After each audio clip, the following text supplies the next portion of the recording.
that hold us together.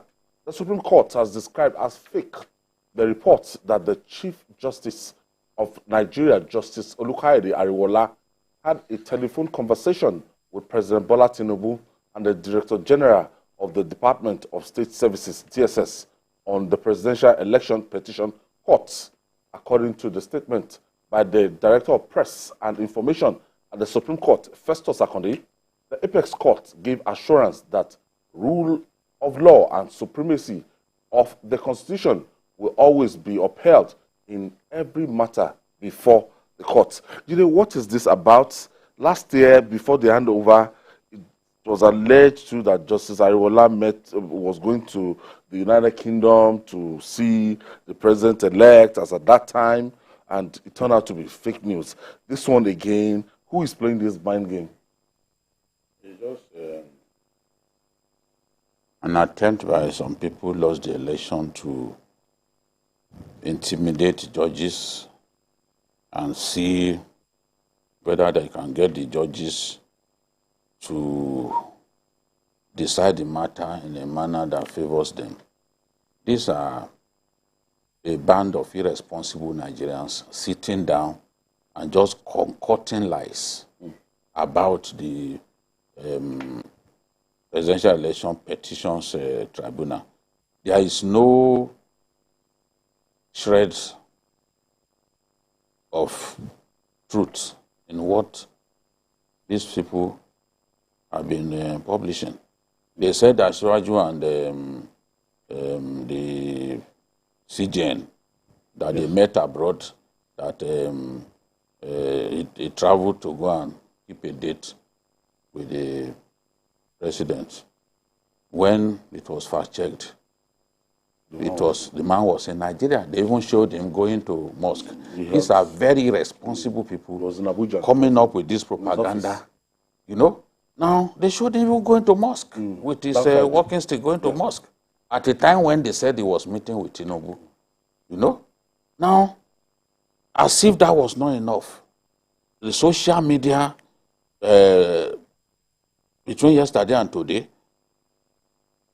we saw stories that one judge from Bayelsa State on the panel had resigned because he said, and they sat down, this con artist sat down and wrote what was supposed to be a letter, a resignation letter, indicating that, oh, the executive was trying to force him to give judgment to somebody who did not deserve it, and that if he did that, our democracy would be in danger. And for that reason, he was resigning. Nothing like that happened. They also claimed, and there are gullible Nigerians who do not know their left from their right, who would always believe these things. Now, they also claim that Isan Wike went abroad for the purpose of meeting judges handling the same tribunal. How, the case before the tribunal, how can, at the peak of the work, a judge on the panel will travel abroad? I don't know. These people, have they got brains at all? Is it done? At the peak of work, that's when they will now go. Wike that they are talking about, Wike is in Rivers. You know?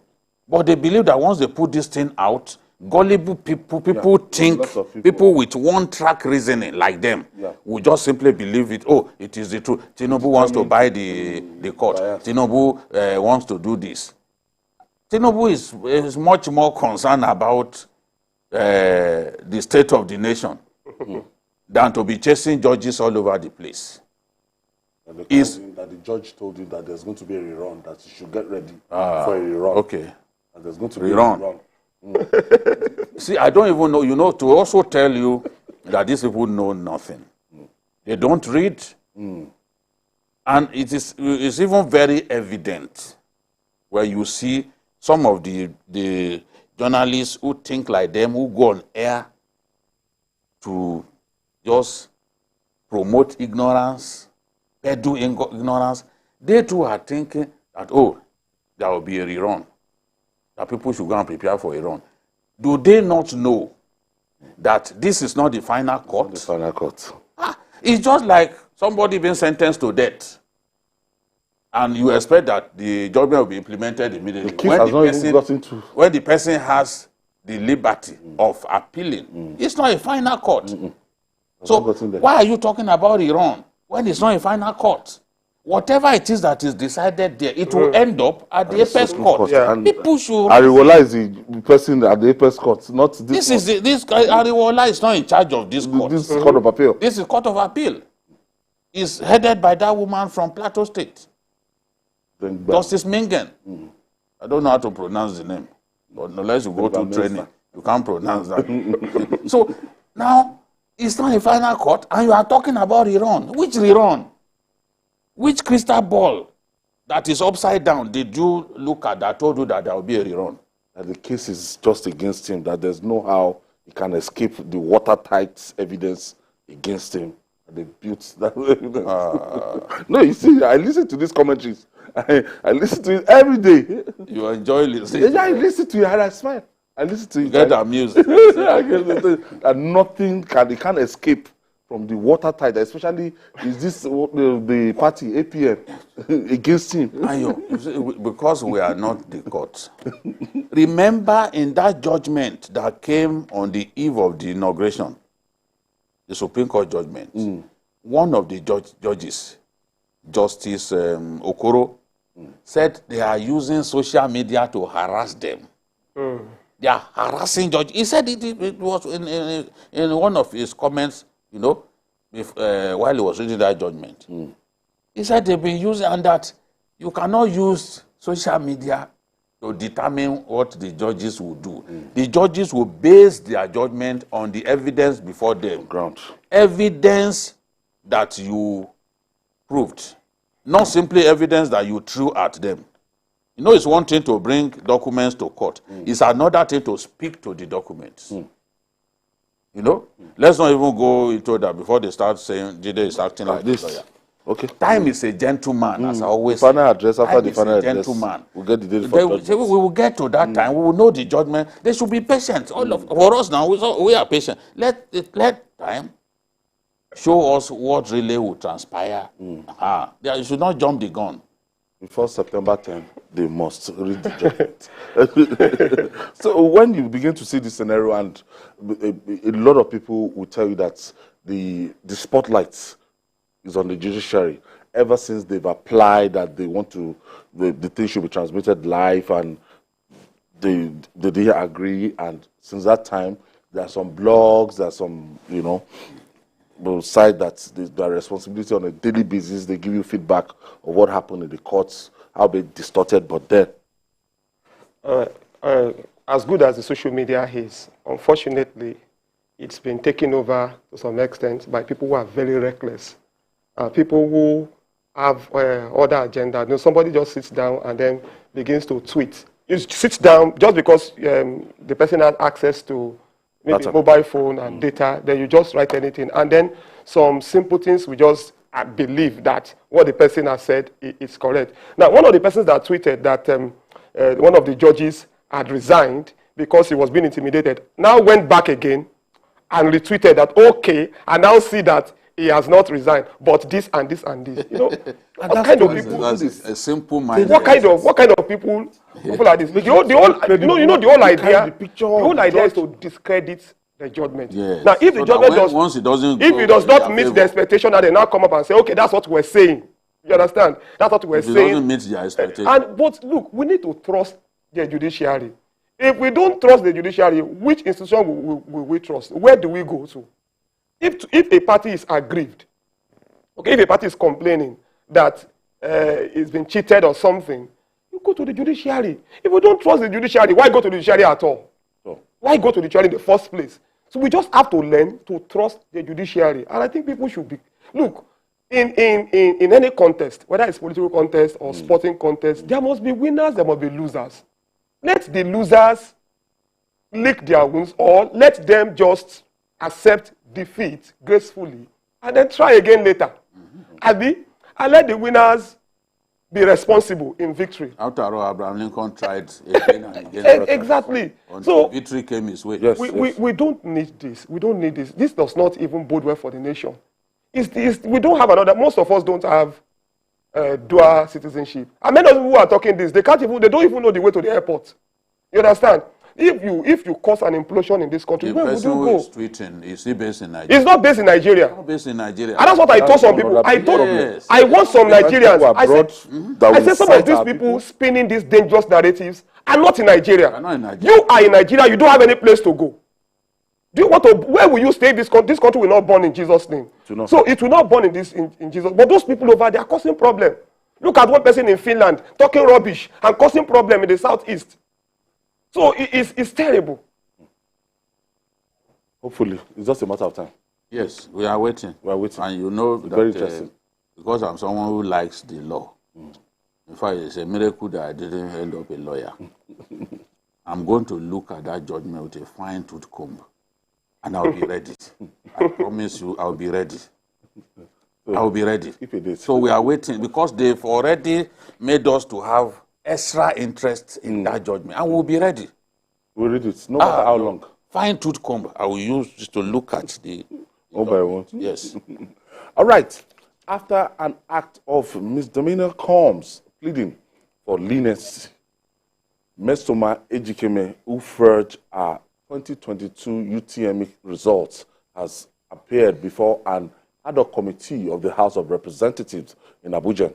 Mesoma again admitted to manipulating her score from 249 to 362 and tendered an apology to the Joint Admission and Matriculation Board, JAMB, for her misdeed. At the hearing, Mesoma pleaded for leniency and urged JAMB to lift the 3-year ban imposed on her. Let's share the story by TVC News correspondent Joke Adisa with you. 19-year-old Mesoma Ejikeme has been dominating the media space in the past weeks. She had, through the Anambra State Ministry of Education, protested to JAMB for not recognizing a purported score of 362 in this year's UTME. Her claims turned out to be untrue, and JAMB slammed her with a 3-year ban. She is also to forfeit her 249 marks in the exam. Is it the wish of the committee to take her in the open or to take her in a closed session along with the other witnesses? This investigative hearing is for the House to add its voice to the call for justice in the matter. And recommend appropriate actions to address identified shortcomings. JAMB Registrar Ishak Oloyede gives an extensive explanation into the activities of the board and gives reasons why it is impossible to forge or fake its results. She first checked it on the 4th of May at 10:37 a.m. The system replied her and sent a copy to me to say, "Dear Ejikeme Joy Mesoma, registration number so FF, your UTME result is as follows, totaling 249. It took the committee some minutes and a closed-door meeting before it agreed that Mesoma Ejikeme be brought before the full glare of the cameras. The lady at the center of the controversy reads a prepared text apologizing not only to JAMB but also to Nigerians for her embarrassing act. But she calls on the board to revisit her 3-year ban. It is not in my character and personality. Therefore, I plead for leniency and total forgiveness for my misconduct. I want to emphasize my genuine commitment to making amends. It is through this understanding of self-reflection that I willingly accept the recommendations and I wholeheartedly accept to rectify my mistakes. The lawmakers advised Mesoma Ejikeme to learn from her mistakes and never tread the disgraceful path again, as they called on the Joint Admissions and Matriculations Board to continue to fortify its database to make forgery an impossible task. Joke Adisa, TVC News, Abuja. Judy, Mesoma, if you watch the full interview, some people, after this whole edition, still insisted that she was put under pressure and that story... And forced to lie against herself. Forced to lie against herself. Yes, forced to lie against herself. All directed at that institution, JAMB, just to make sure that that institution is rubbished. Despite all the evidence, everything, first committee from Anambra State, now the House of Rep, and the girl is now coming out with a prepared speech to even get an apology to say, please, this 3 years ban, please. They wouldn't say, but our people are so impossible today. Yes, especially on social media. I know a lot of people on social media. I do people never do wells. It's just on social media. That's the only place where they can thrive in their lives. They can't thrive anywhere else. That's where you see a man not good enough to lace your boots, calling you names, abusing you. I'm telling you. Sometimes you encounter some of them in public. They can't even look into your face. To us before. Yes. Some of the people abusing me, then we will have an opportunity to see. They will put their eyes down. Cowards. Cowards. Little things. Simple-minded country fools. Sitting on social media and just spewing absolute rubbish. Now, they still have no shame. They are still saying that perhaps she was intimidated, forced to confess. Even if this girl confesses 1 million times, there will still be some good-for-nothing people who will still be saying, oh, perhaps she was intimidated. Perhaps they forced her to lie against herself because they can't stand defeat. People like Obi Ezekwesili, they are sensible. They may not always make sense.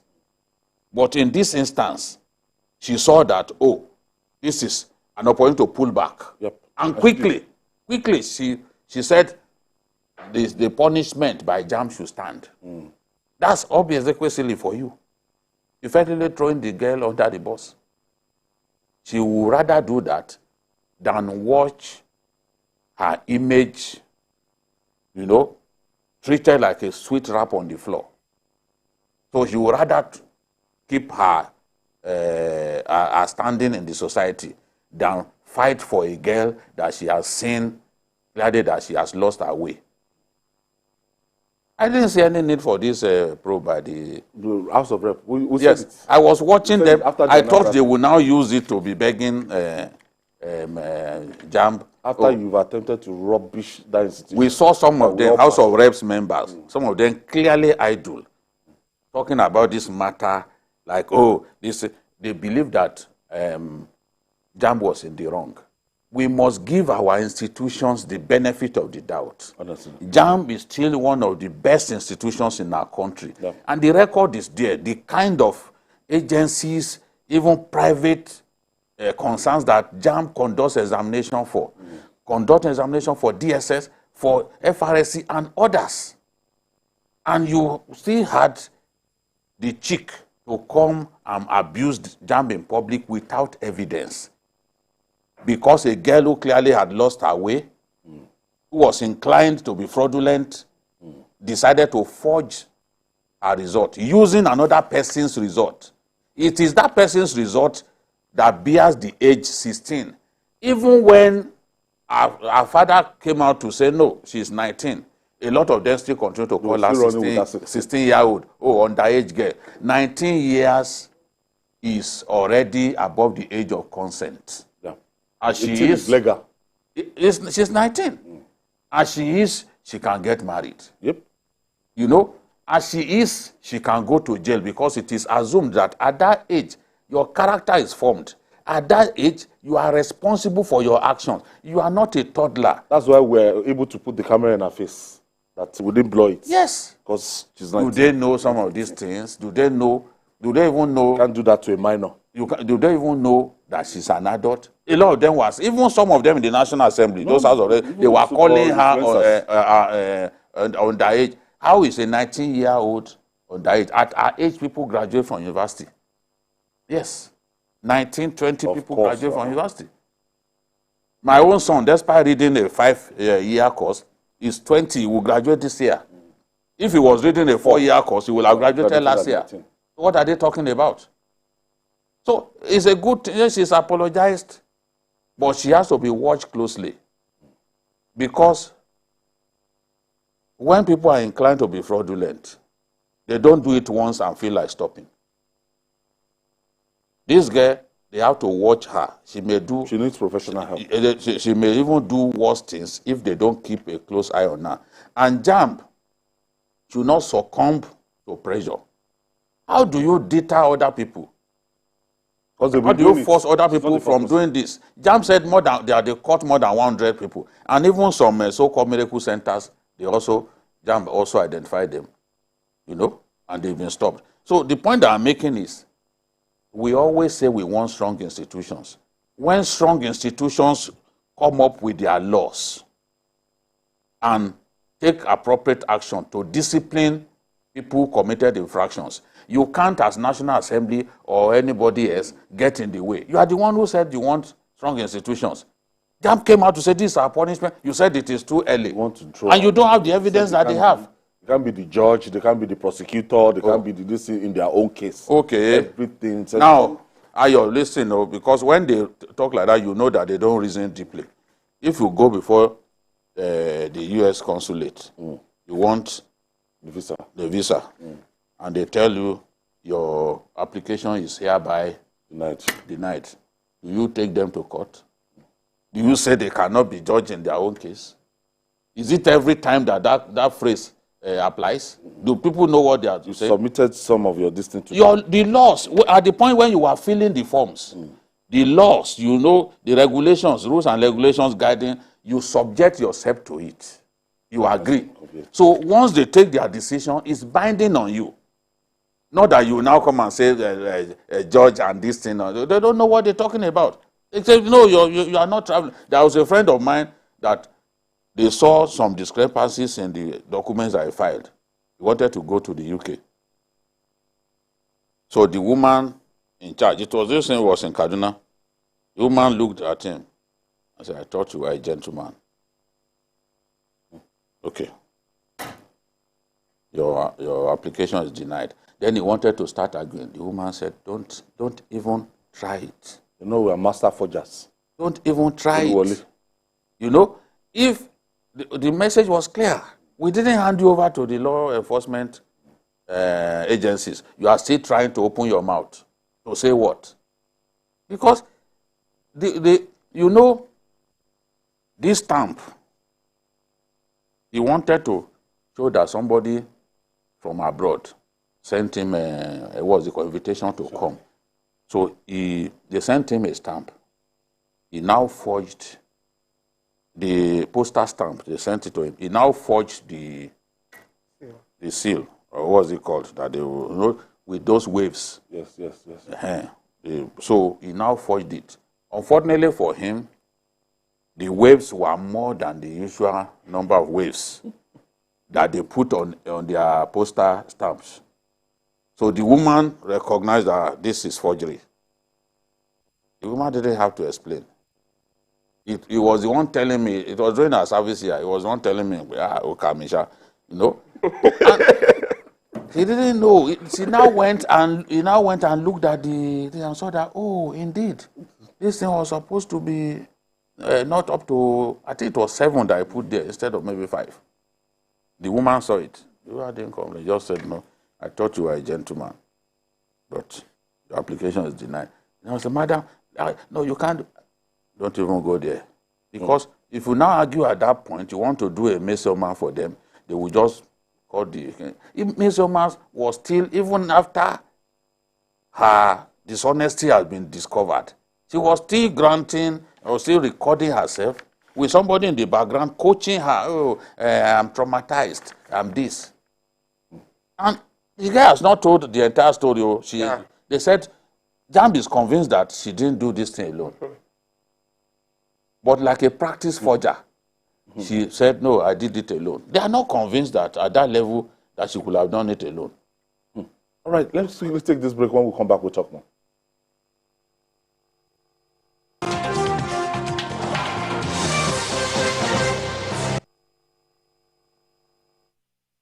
You're heading home from work. In the busy traffic, your car breaks down. Car horns blast. Your car is pushed aside. You call for help. Phone battery blinks and dies. You take a cab.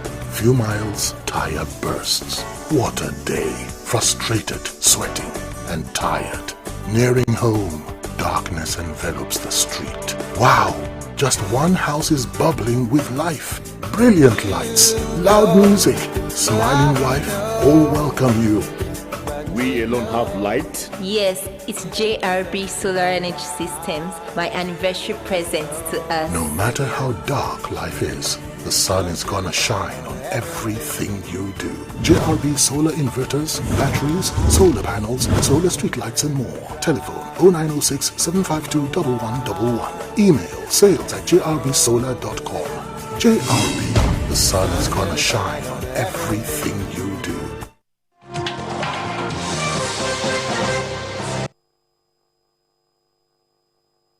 Thank you for staying with us. Paul.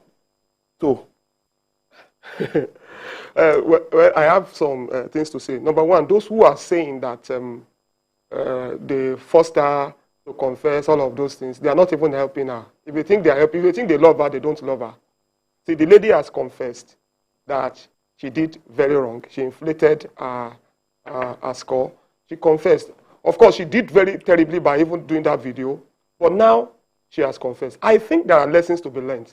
One of the lessons that have been learned is that for people who want to do that kind of thing, they know that JAMB, you can't just fool with JAMB anyhow. JAMB, yes, exactly.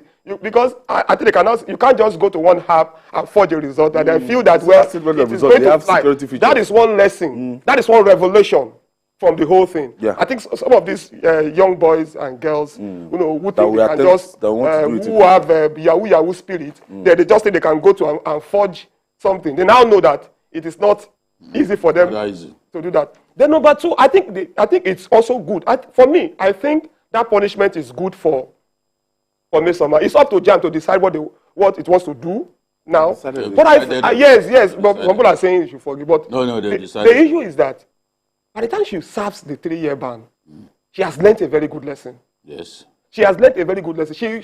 She will know, she will realize the enormity. The enormity of what she has done will dawn on her.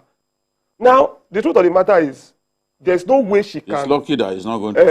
there's no way she can obliterate her name, from what has happened. Anytime you Google Mesoma for life, it is going to... It's something she has to live with. But it's a lesson she has learned. Maybe after 3 years... Let's hope she learns a lesson. After 3 years. Then, finally, this girl needs... I agree with him when he said she needs to be watched. She needs to undergo therapy. She needs to undergo counseling. What makes people like this to do this kind of thing is terrible. So I think she needs that, really. All right. As Nigerians beseech governments with calls for palliatives over petrol subsidy removal, some state governors are responding. The governor of Bayelsa State, Judiciary, has unveiled a new transport scheme at the inauguration of the 100 taxis and 6 luxury buses in Yenagoa. Governor Diri said the initiative is administration palliative to boost transportation sector. We spoke about this yesterday, and the state governors, they are responding. And we expect more governors to say something about that, because they all will be enjoying from the largesse from the fuel subsidy thing. What FAC is going to do this month now, they will all get something sizable. Yes. They should be able to let it flow down. Yes, because if the government, everybody is putting their eyes on the federal government. If the federal government doesn't get supported in this matter by the federal government, by the state governments, even on a big scale, if not bigger scale than federal government, it will not trickle down and it will have no effect. It will just be like a drop into the ocean. Yes. So federal government is promising 50 million grains to 50 million farmers and all that, 50 million bags of grains. But states on their own can also help mitigate these pains. And I'm happy with what Governor, beginning with Governor Umara Zulum, who gave out 80 vehicles, 50 luxury buses, and 30 pickup vans to ease movement of people. Those pickup vans will move farmers to farms and all that. So definitely that's a good thing to do. And Governor Duyedire too bought 100 taxis and 6 luxury buses. In a small state like Bayelsa, cool. that will go a long way. Yes, now, and they've targeted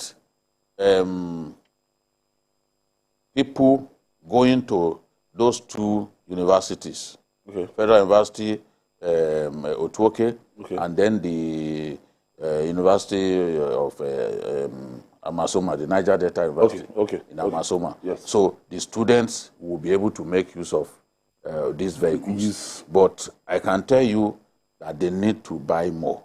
Yes. In the case of Ogun State already decided since March to bring in Indians who would help convert gasoline fired engines to compressed natural gas-fired engines.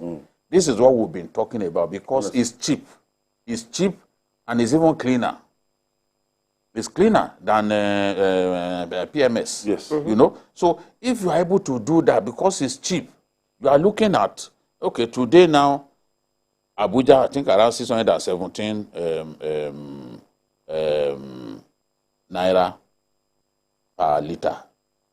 In the case of compressed natural gas, it will be around 150, 120, 150 per liter. That is very cheap. All of these vehicles that they are bringing in, the only way government can make money off them and ensure that they bring down significantly the cost of transportation is to first convert them to compressed natural gas. That way, you will be able, the cost of operating those buses will go down. Or in terms of, because it's very cheap. So you are not going to be putting fuel there at 600 naira per liter or more. Because it's around 650. I mean, it's 120 to 150. That will go a long way. So when even the cost of fuel is cheap, you can actually take much less money from people, from commuters using those buses. Unless, and even our own regular bus, transport owners here, we have to open service centers where government can help them do that conversion at little or no that cost. Is done in Lagos today. Yes, if you do that, they will have no reason to ask our citizens for the kind of money that they are collecting from them. Moving from Akute to Oshodi and collecting 800 naira from people. Wow. How are people going to cope? I noticed. A lot of people are I don't know, maybe you don't notice. The traffic just... Yes, lighting somewhere, but people will also point at the outbound vehicles going to Ibadan and other places. Because up till 11 yesterday, it was still, this place was still blocked. So it's not a total thing. Now, people work in Lagos, a lot of the civil servants and other people put their vehicles aside. But it's not everywhere that is free. That's the point I'm making. Some places are not really free. That's why I point to this side. People going out of Lagos. If you walk in, if you live in Mowe, for example, and they told you there's no traffic, try now. Let us see. You will stuck for hours. Up till 11 yesterday, it was still jammed, this road. I know it's because they are fixing the road, but the point is, it's not everywhere that is free. Yeah. The situation is biting harder, and a lot of people are in distress. They don't know what to do. Yeah. If Keke Marwa can be charging as much as 700, 500 per drop and everything, you know, it's... And that's why governments at lower levels have to come in. You know, I line my thought with ease, and I was thinking about it, and everybody's eyes are on federal government. You understand? Everybody, some people are blaming people who don't even understand the economics of fuel subsidy are blaming the president, as if the president has control now over the market forces. Down is you understand? Whoever is there, exactly. The table. Now, however, you know, there are certain things that can be subsidized at the local level. Now, I've always wondered, I think this is a time for even local governments to step up their game. I'm telling you. Because, you know, the local government is supposed to be the closest government to the people. I can tell you today that many people don't know their chairman. You know. But I'm not. Some people will even argue that state governments, they've hampered the growth of this local government. That is what this joint account that they operate. But that is true. But we also hear of local government. We also have local government chairmen, maybe in the suburb of Lagos, that after winning election, they pack to Aja. You know, they walk to Aja, they don't see them anymore. See, we have to be very, very serious. You know, the other time I was when Governor Sanwo-Olu banned Okada in some parts of Lagos. I was saying, come on, local government chairman can roll out keke and map out, you know, routes that although that have not been covered before. You see, the truth of the matter is we have to be responsible. People have to feel the immediate impact of the cushioning, the palliatives. You understand? The government is the president is talking about rolling fertilizers and all of that. All of those are good, but there are some immediate things that should be done. You understand? The roll out of mass, like in the case of Bayelsa State, you know, is doing something very good. Roll out of mass transit. You know, if PMS is too expensive, we talk about CNG, talk about other forms of powering these vehicles.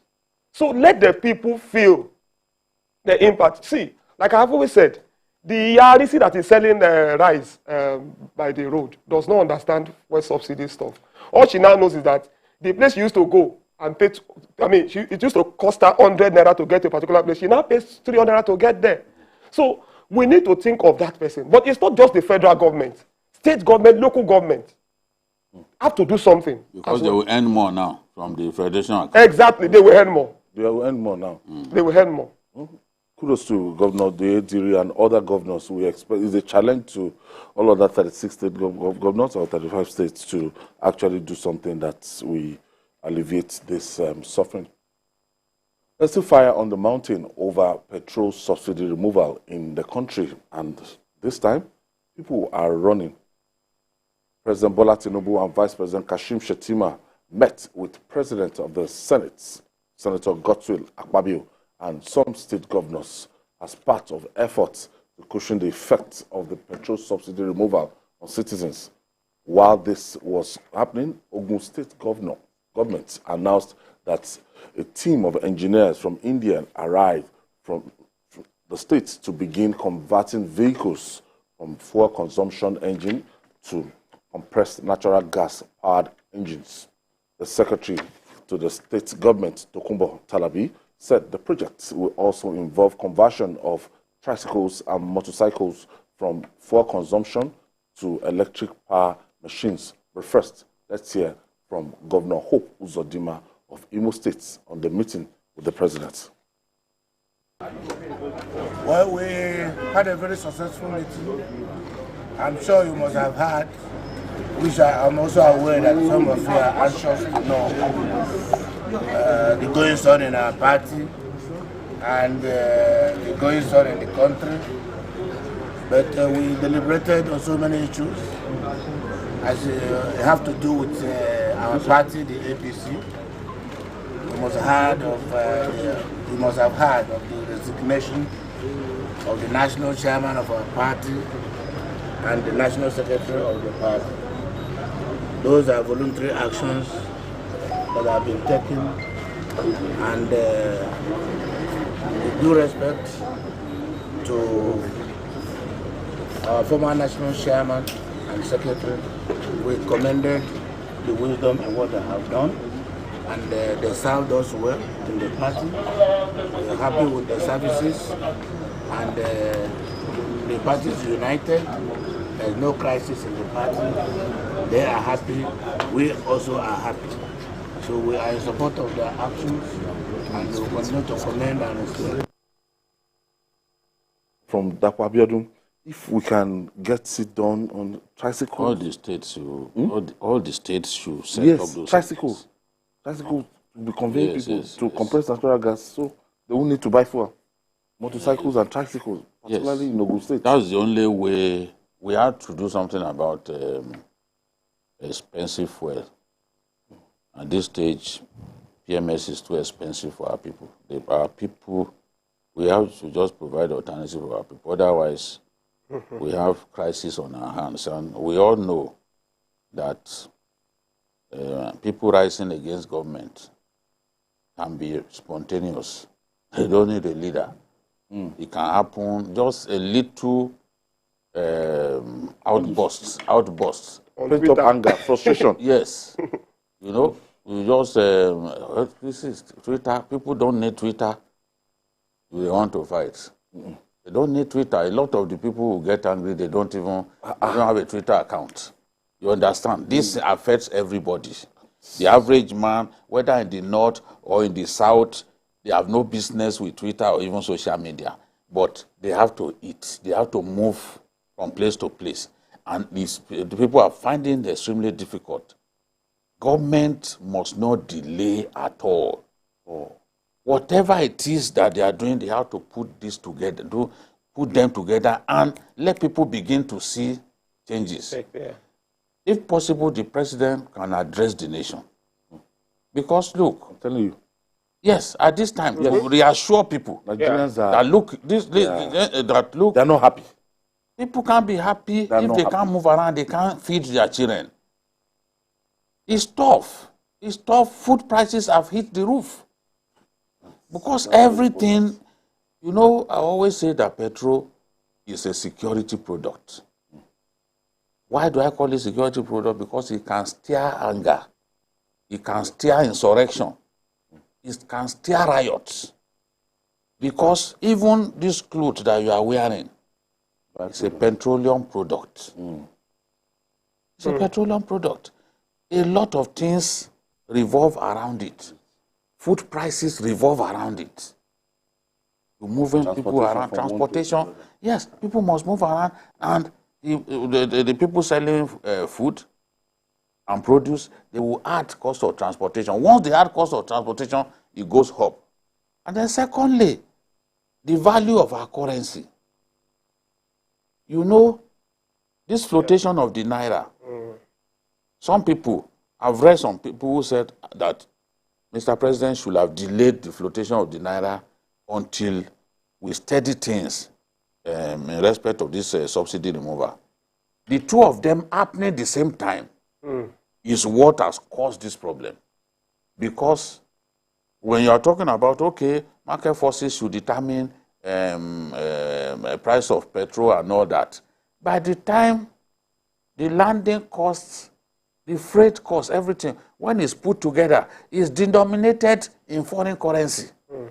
And now we can see that our currency has declined rapidly. By the time all these marketers add all of those costs in foreign currency to the whole gamut of the price modulation that is on, the landing cost, you see to make your profits. You see that it will go up. If it was not for the flotation of our currency, if it was not for it, there's no way to be this high. Yeah. It wouldn't be this high. But look at the currency moving from the official rate of 460 to, in fact, today I saw, somebody showed me something, 855. And the difference between, the difference between the black market and the official rate. No, not the official rate, the import and export window. That's what it's called now. The difference between both these things is narrow now. It's not wide. It's not wide, not like 300 difference and all that we used to have. It's just, if it is 740 in the import and export window, in the black market will be like 760. So the gap is no longer wide, which means that whatever you see over there in the black market is a pointer to what it is in the import and export window. But, So it's just, and I can't guarantee that the price will be like this, as in that it will not go up again. It will not No, rise again. you see, why we may have dealt with the problem of arbitrage or round tripping by floating the currency, the what's it called, the naira. We, it's a solution that has created other problems and worsen the problems. And I think it was Obama who said that the problems we cause, we must also fix them. The problems we have caused, it is incumbent upon us to fix the problems we caused. Now, everybody, a lot of people understood with the president why, they had to stop. I'm sure Nigeria has saved a lot from this naira, the flotation of. Because if you know the amount that was being made from that unscrupulous people were making from round tripping, that's fine. But the truth is that the average man, the man in the streets, does not understand this. And he does not want to understand. So this thing that the governor of Ogun State, the Ogun State government is doing is a very good thing. Already some Nigerians, even before this time, were already becoming innovative. There's a guy on my street who got a carburetor, another carburetor for his generator that was using LPG. It was even cooking gas.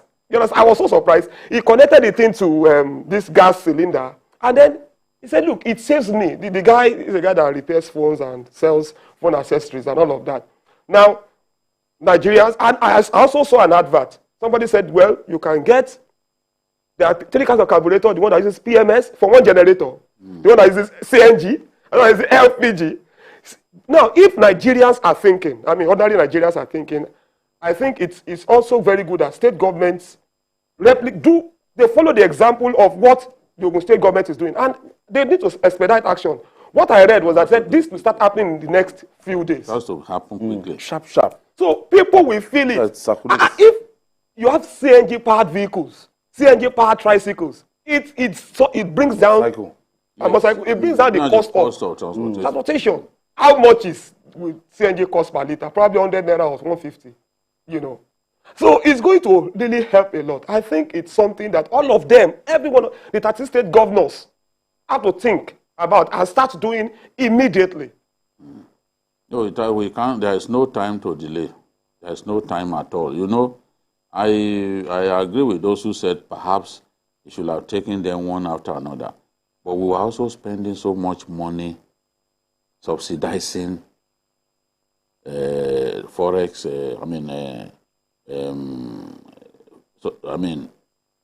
Subsidizing our own currency, defending our currency, because that 430, 460 to the dollar is not real.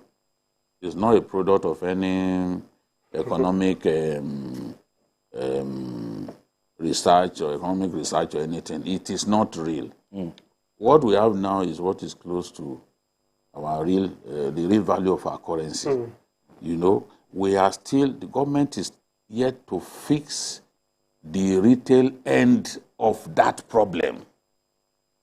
So people still can't access forex the way they want. That is why it's still high. And some of these measures, yes, we will see the result later, but it will take a while. And that's why, when the foreign direct investment begins to come in, when they are convinced that, okay, there is stability in the forex market now, and they begin to come in, we won't have illiquidity like we had before. We'll have more forex at people's disposal, and at that time it will come down. But even that takes time. Exactly. It takes time for people to build that trust and say, okay, they are doing things differently in Nigeria, let's begin to come. It takes time, because when they come in with their investment and all that, it will boost liquidity. Exactly. Yes. And it will help us in terms of accessing. Those who really need the currency, they'll be able to access it. But all these things take time. And that's why I think one of these, maybe on Sunday, we'll play what the Emir Sanusi says. That look, this thing will be painful. Yeah. Nigerians, So. yes, You Nigerians need to know that video, yeah. all those Nigerians who were happy with subsidy removal, they didn't think of the implication of subsidy removal.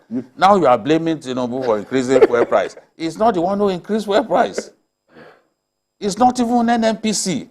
Because right now, there are up to 20 companies have agreed. Have agreed that they will be bringing in. One has brought in. Yes, so it's not.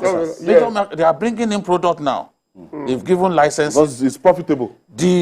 Profitable. What we used to have was NNPC literally doing it alone and getting one or two of their friends. Yes, it's not happening anymore.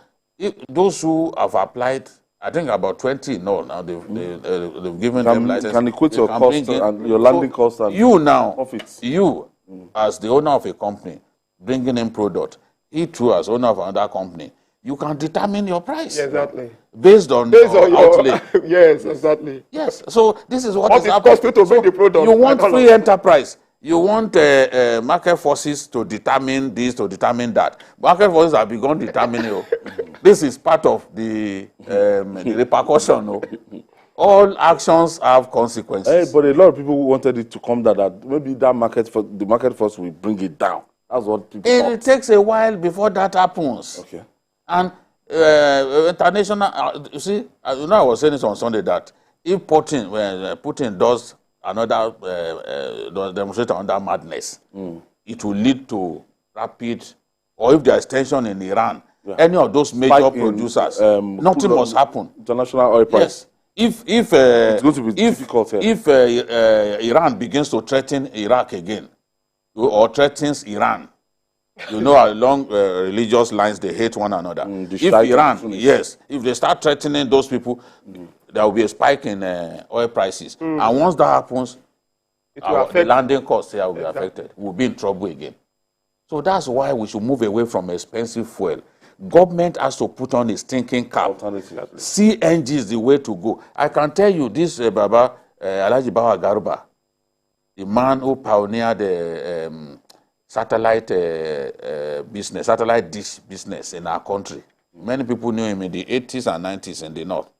Do you know that this compressed natural gas thing is being on it for long? He even called me and said, why don't you go into motor business? I said, I can't do business. This is the only talent that I have. He said, I have compressed natural gas buses. He was telling me this last year.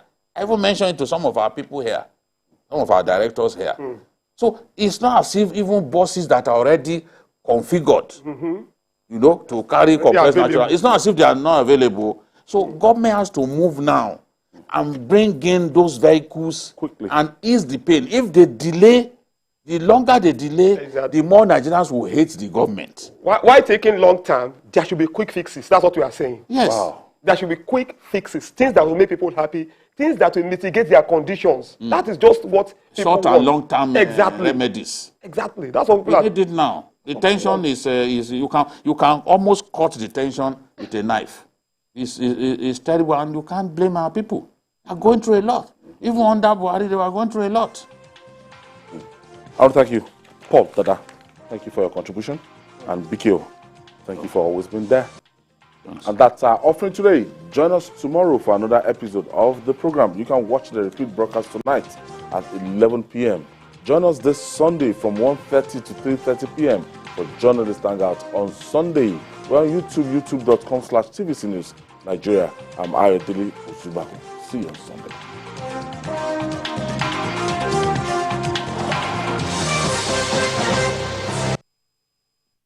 The following is a paid presentation by ShopX TV.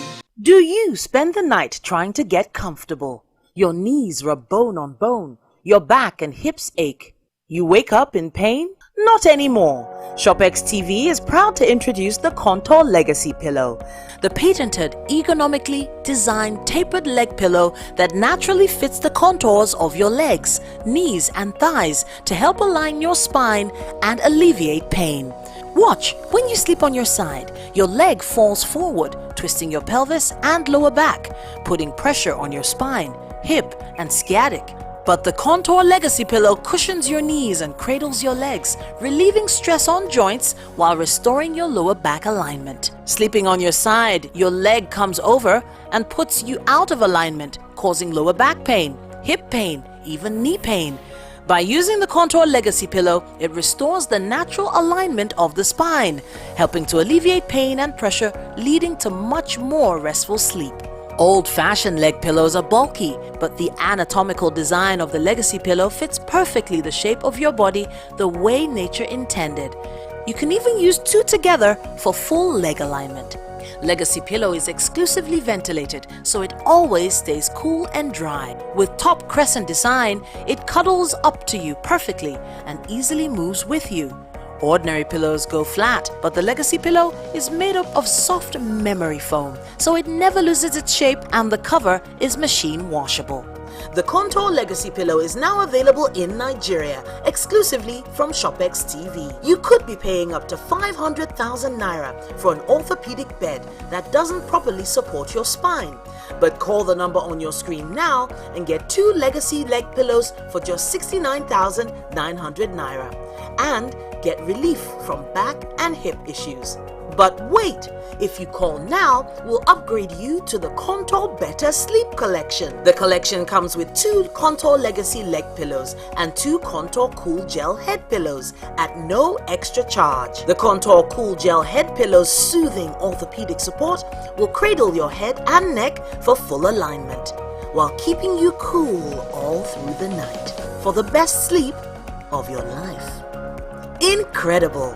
That's 2 Contour Legacy pillows and 2 Cool Gel head pillows for just 69,900 naira.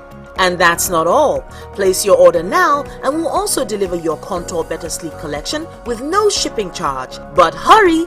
This is an exclusive ShopX TV offer and only available for a limited period. So, call now while stock lasts. Your rest is your wealth.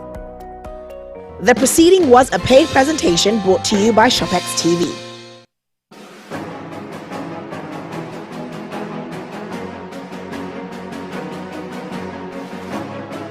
Genuine business people desirous of success in today's environment ignore the taxman only at their own peril.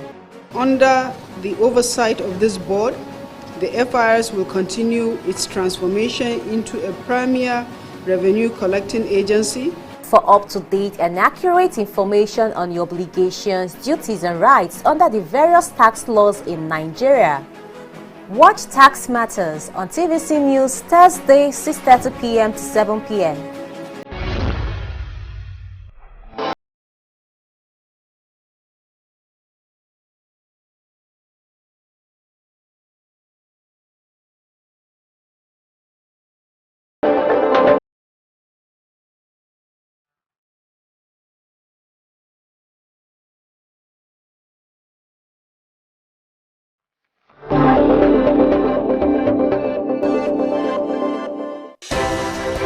At TVC News, wherever the big news story is happening, we're geared up to break it. TVC News, first with breaking news.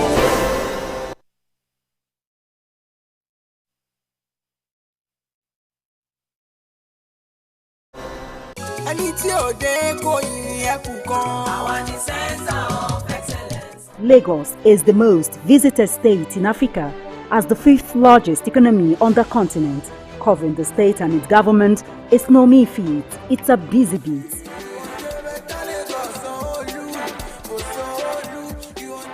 We go beyond the curtain of tapes to travel in far into the deep. I want to thank the Lagos State government for the healthcare facility. To bring stories that cut across all spectrums. A greater Lagos shall be ours. We tell you stories that define our collective well-being as Lagosians. I'm Adedoja Salamadini. I live in Lagos, inside Lagos.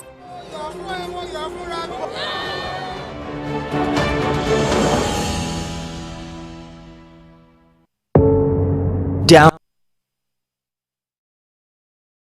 and fear doesn't occur at the canvas, it shows in the canvas. It shows the conation of raw ether material slabbed, stroked and At TVC News, wherever the big news story is happening, we're geared up to break it. TVC News, first with breaking news.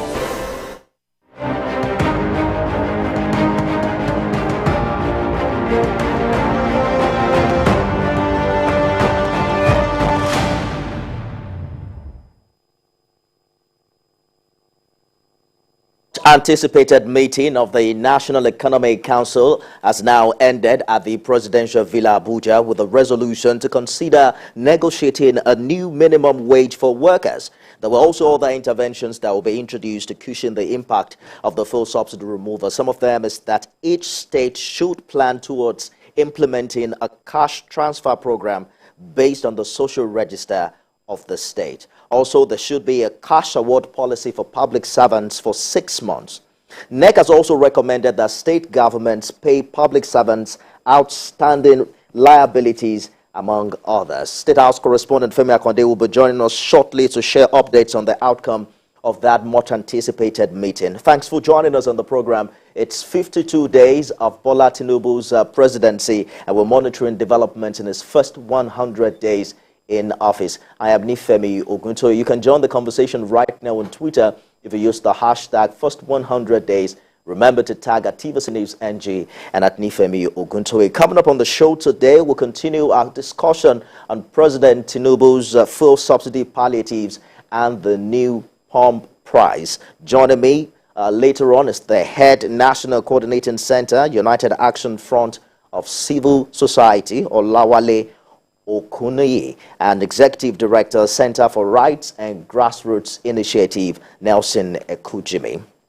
Now, President Tinubu has continued his consultation with key players on how to get the economy on sound footing. Yesterday, he and Vice President Kashim Shettima met with the Senate President Godswill Akpabio and governors of Imo, Kwara, Lagos, and Ogun States, including the former governor of Kano State, Abdullahi Ganduje. According to the presidential advisor on special duties, communications and strategy, Dele Alake, the meeting also looked at how to finalize arrangement on the distribution of palliatives in order to cushion the effect of the full subsidy removal.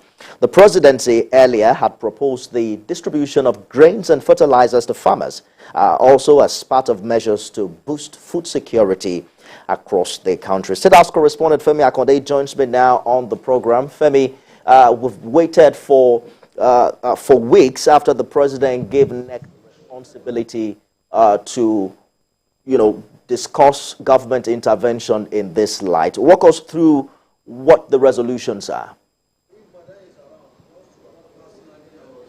Yes, well, Lifemi, like you said, the long-anticipated meeting of the National Economic Council that would roll out the palliative program of the government. But what we are hearing now, coming out of the meeting, based on the resolutions reached at NEC, a meeting that comprises state governors, is that the subnationals will be heavily involved now in cushioning the impact of the removal of petrol subsidy on the poorest of the poor. They are expected to come up with a conditional cash transfer program based on the social registers in their states. They are also expected to come up with some kind of a cash award program for civil servants in their state, and also ensure or begin the process of the transition from fossil fuel vehicles to the CNG, the compressed natural gas vehicles, the CNG vehicles, But all of these are just the short-term measures. That of the review of the national minimum wage is a medium and long-term measure by the a medium and long-term measure, a recommendation by the National Economic Council. But what this throws up is that a lot of questions about the social register. How many states have social registers? What is the credibility and integrity of these social registers? We also understand that at the NEC meeting, the governors were unanimous in saying that the National Social Register, as we have now, lacks credibility and integrity, because they're asking questions about how it was compiled,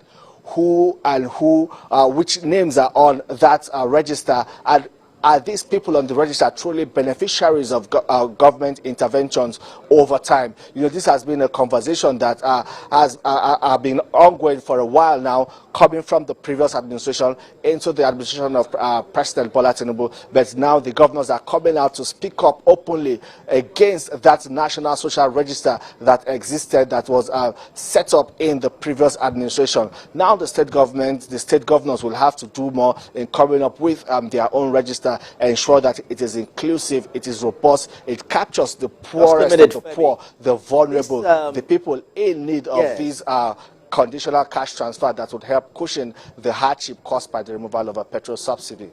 This cash transfer at the state level, is it a replica of the initial 8,000 naira to be distributed to 12 million households? Well, I believe that will be worked out by state governments based on their financial capacity. That is what we are hearing. You know, some states have more financial, have more resources at their disposal compared to other states. So it will be based on what they can afford, and also that would also have to be ratified again by the National Economic Council. So all states would go and work it out based on their peculiarities. We do not know how much. There is no particular peg to it, but we just know that state governments now would have to be the ones in charge of this conditional cash transfers that is expected to ease the impact of the removal of petrol subsidy. Nifemi. So when they talk about negotiating a new minimum wage for workers, this conversation began in the early days of this administration when federal government met with labor leaders. I thought that conversation was ongoing before now. Yes, that conversation is ongoing. You know, it started when the fuel subsidy was removed, when organized labor kicked against it and even threatened to down tools before they came to the negotiating table with the federal government. And one of their demands was a review of the national minimum wage. But now this has escalated to the level of the National Economic Council. They also agree that looking at the current reality in the country, there is a need to review the minimum wage for workers. But you know, reviewing the minimum wage is a complex process. It's not just something that can be done with just mere executive pronouncement or pronouncement by Mr. President. A lot of processes are involved. People will have to come to the table, the organized labor, the government, private sector, the civil society. Everyone will have to come to the table to bring their suggestions and see what works, what is available, what is achievable, what is realistic, before they can now come up with a harmonized minimum wage that will now be implemented. So it's expected to be something that would be a process that would last for a while. Like, you know, it was said at NEC, this is a medium and long-term intervention, not something that will be immediate. But what we are expecting immediately are the conditional cash transfers based on social registers that exist in states. Also, foodstuff will be released from the national grain reserves to the poorest of the poor. Fertilizers will be released to farmers. We already had that announcement, and a whole lot of smaller interventions that would just ensure that the prices of foodstuff, basic foodstuff, are not out of reach of the poor masses. Mifemi. All right, so we have the resolutions of the National Economic Council. Nigerians are waiting for the implementation and precisely what government will do in the coming days. Femi Akonde live for us at the Presidential Villa, Abuja. After this break, we'll talk more about President Tinubu's palliatives in the aftermath of the removal of fuel subsidy. Stay with us.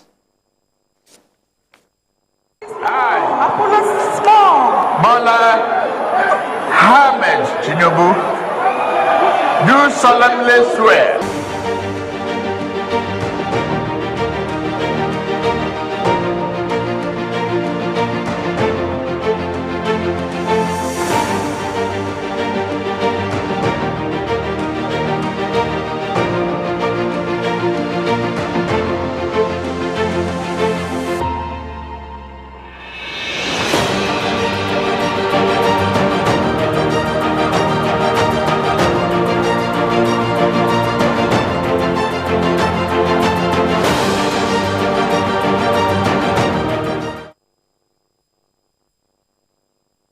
Now let's tell you more about what we know has happened after the removal of fuel subsidy. The demand for petrol has dropped by over 35% since the removal of subsidy, according to Chief Executive Officer of the Nigerian Midstream and Downstream Petroleum Regulatory Authority, Farouk Ahmed. The daily PMS truck out has reduced significantly to about 47 million litres per day. That's from 66 million litres per day in May. We also know that 56 oil marketing companies have so far obtained licenses to import PMS.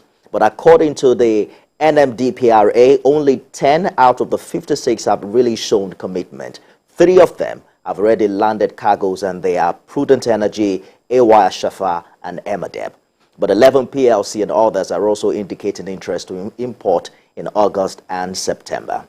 TVC correspondent Inioluwa went round Lagos to feel the pulse of Nigerians in the aftermath of the increment in the pump price of petrol.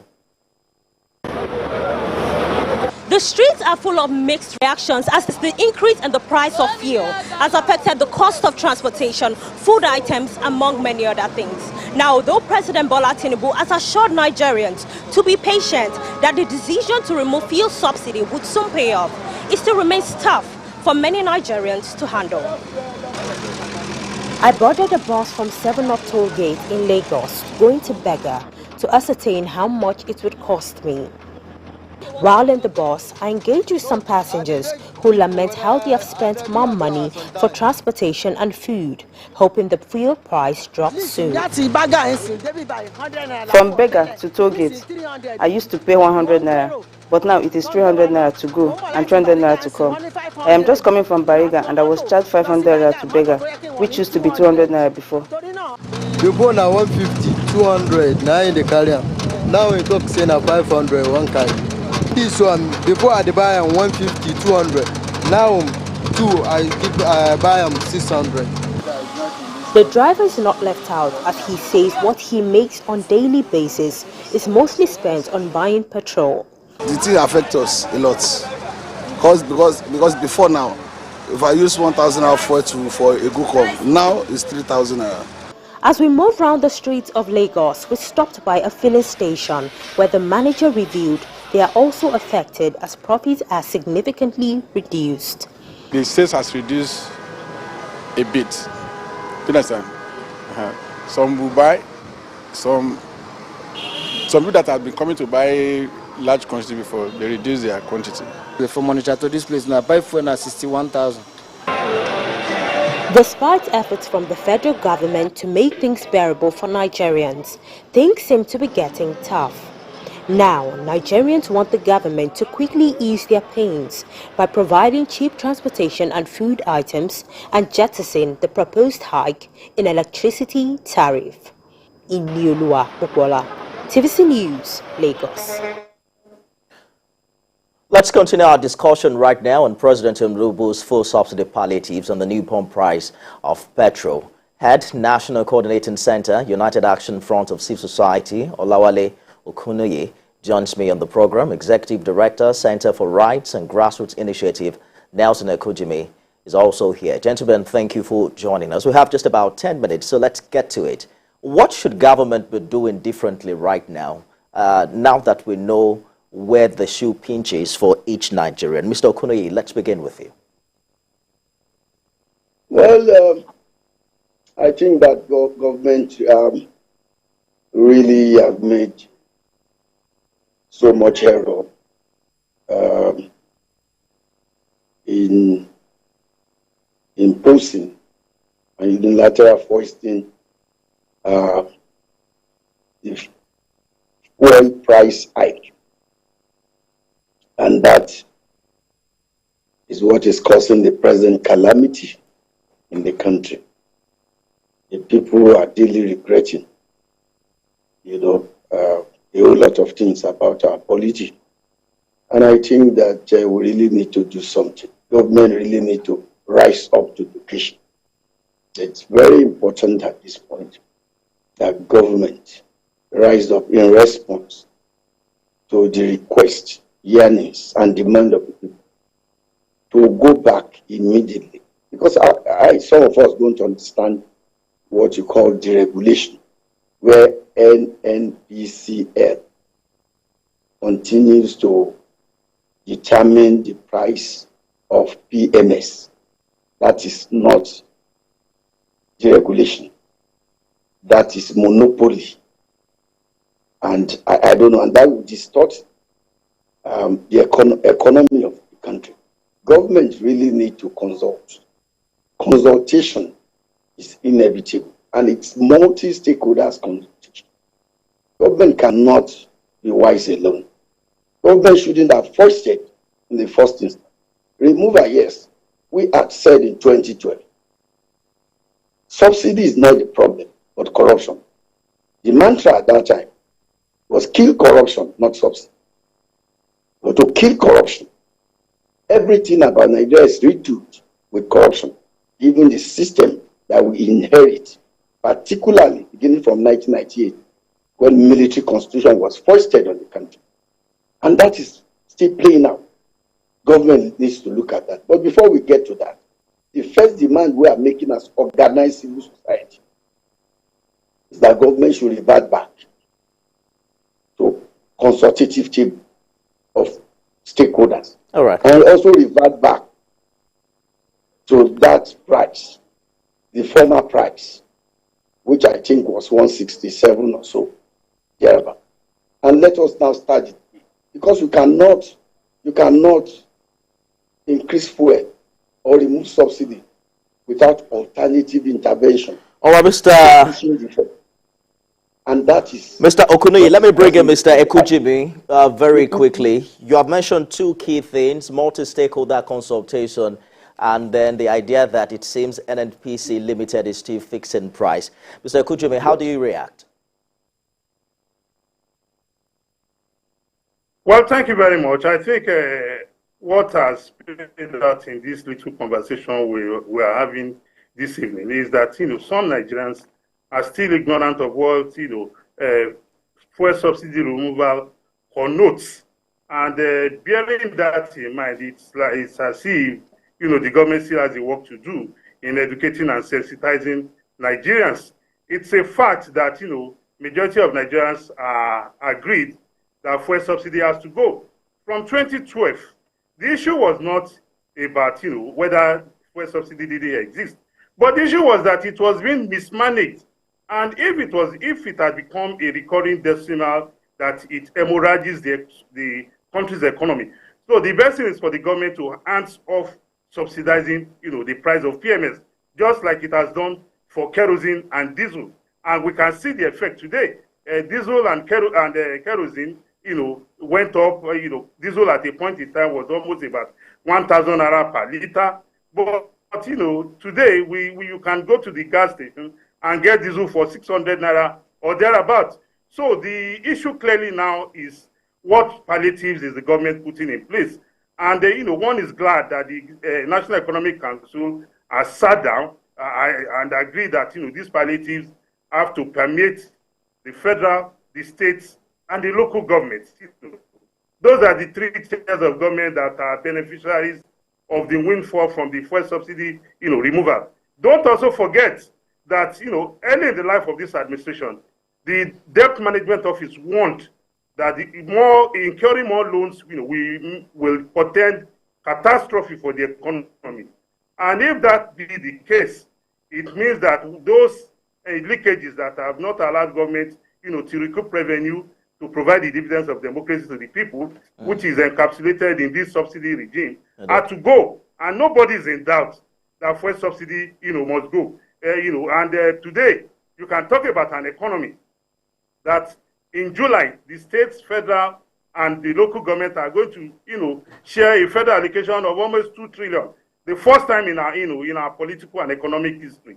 You also look at how the economy has picked up, but one must admit that things are tough for Nigerians. Absolutely. But the most important thing is that that we must all agree that we cannot continue to sustain fuel subsidy. For some all right, Mr. Ekujimi, talking about the resolutions of the National Economic Council, we now know exactly the direction of government in that regard, negotiate a new minimum wage for workers, and then the responsibility that states now also have to carry the burden of planning towards implementing a cash transfer program based on the social register of the states. There are about 6 items on this resolution.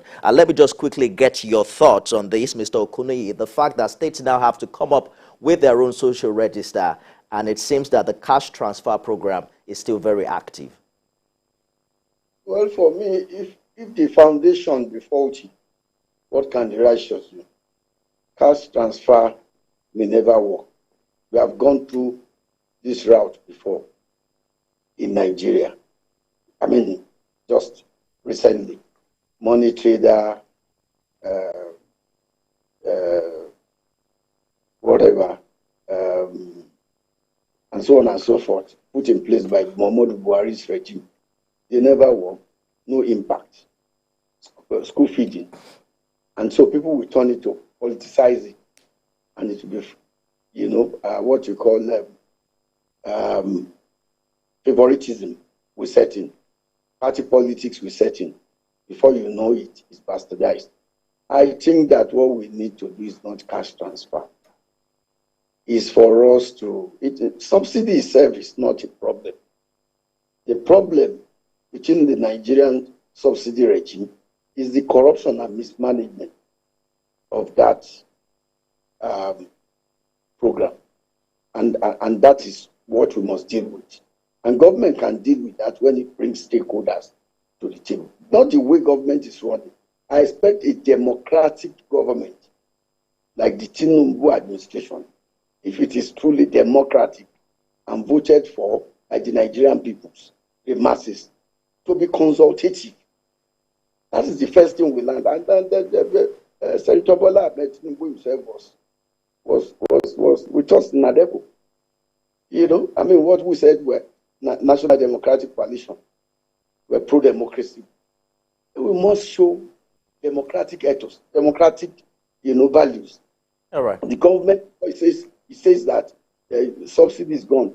Should have consulted, should have brought stakeholders, should have determined who are the stakeholders, the leaders of the people, the organized civil society. All right. Labor is just 4%. All right. 4% of the population.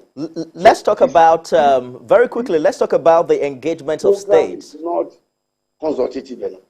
All right. And so, pardon, what? Let's talk about the engagement of states on this list. You saw that it would seem that state governments now have a lot of burden to carry. How can people across the 36 states also make their governors accountable in this subsidy regime? Or free subsidy regime?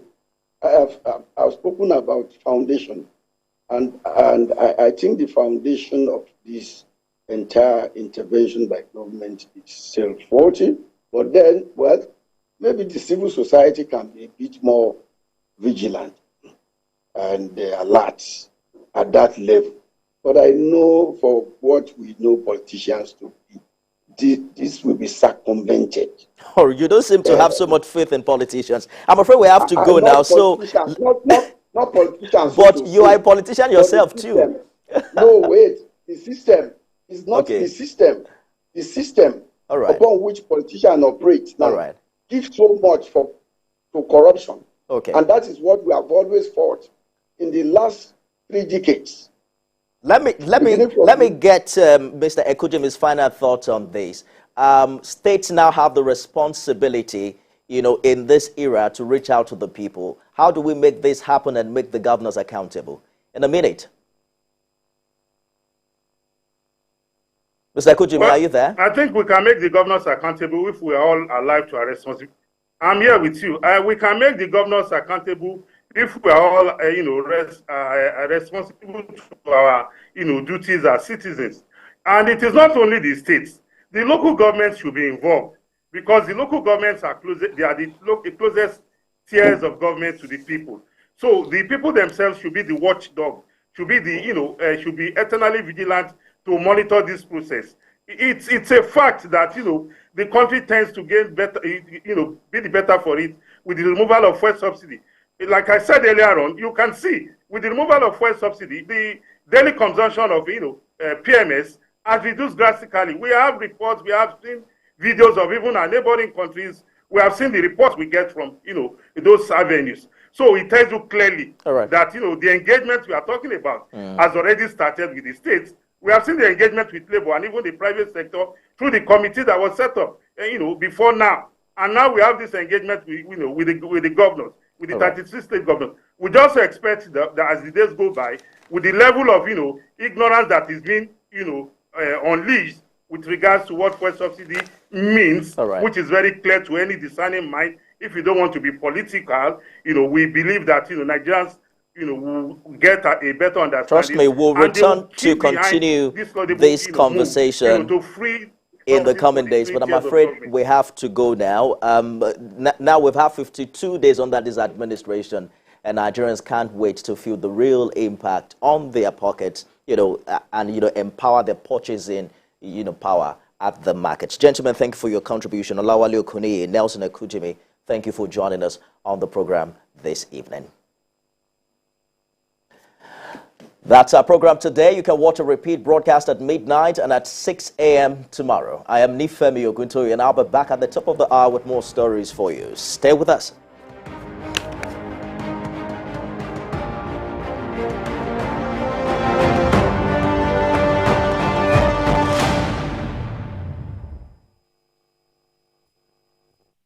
Is a paid presentation by ShopX TV.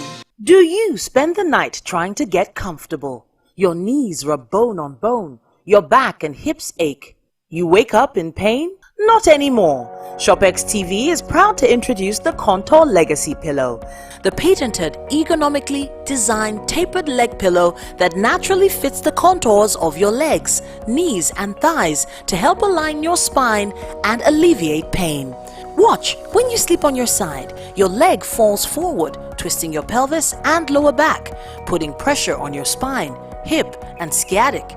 But the Contour Legacy Pillow cushions your knees and cradles your legs, relieving stress on joints while restoring your lower back alignment. Sleeping on your side, your leg comes over and puts you out of alignment, causing lower back pain, hip pain, even knee pain. By using the Contour Legacy Pillow, it restores the natural alignment of the spine, helping to alleviate pain and pressure, leading to much more restful sleep. Old-fashioned leg pillows are bulky, but the anatomical design of the Legacy Pillow fits perfectly the shape of your body the way nature intended. You can even use two together for full leg alignment. Legacy Pillow is exclusively ventilated, so it always stays cool and dry. With top crescent design, it cuddles up to you perfectly and easily moves with you. Ordinary pillows go flat, but the Legacy Pillow is made up of soft memory foam, so it never loses its shape and the cover is machine washable. The Contour Legacy Pillow is now available in Nigeria, exclusively from ShopX TV. You could be paying up to 500,000 naira for an orthopedic bed that doesn't properly support your spine. But call the number on your screen now and get 2 Legacy leg pillows for just 69,900 naira and get relief from back and hip issues. But wait! If you call now, we'll upgrade you to the Contour Better Sleep Collection. The collection comes with 2 Contour Legacy leg pillows and 2 Contour Cool Gel head pillows at no extra charge. The Contour Cool Gel head pillows' soothing orthopedic support will cradle your head and neck for full alignment, while keeping you cool all through the night for the best sleep of your life. Incredible! That's 2 Contour Legacy pillows and 2 Cool Gel head pillows for just 69,900 naira. And that's not all. Place your order now and we'll also deliver your Contour Better Sleep collection with no shipping charge. But hurry! This is an exclusive ShopX TV offer and only available for a limited period. So, call now while stock lasts. Your rest is your wealth. The proceeding was a paid presentation brought to you by ShopX TV. At TVC News, wherever the big news story is happening, we're geared up to break it. TVC News, first with breaking news.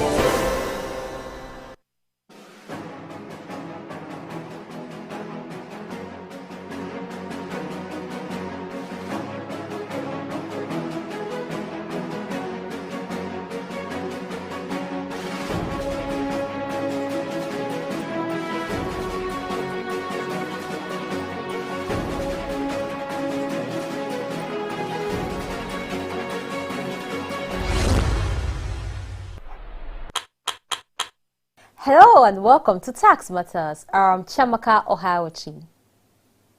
A few episodes ago, we began serializing an exclusive interview with Mr. Muhammad Nami, Executive Chairman FIRS. We want to continue serving you excerpts from that blockbuster interview on this episode. Executive Chairman, sir, welcome once again.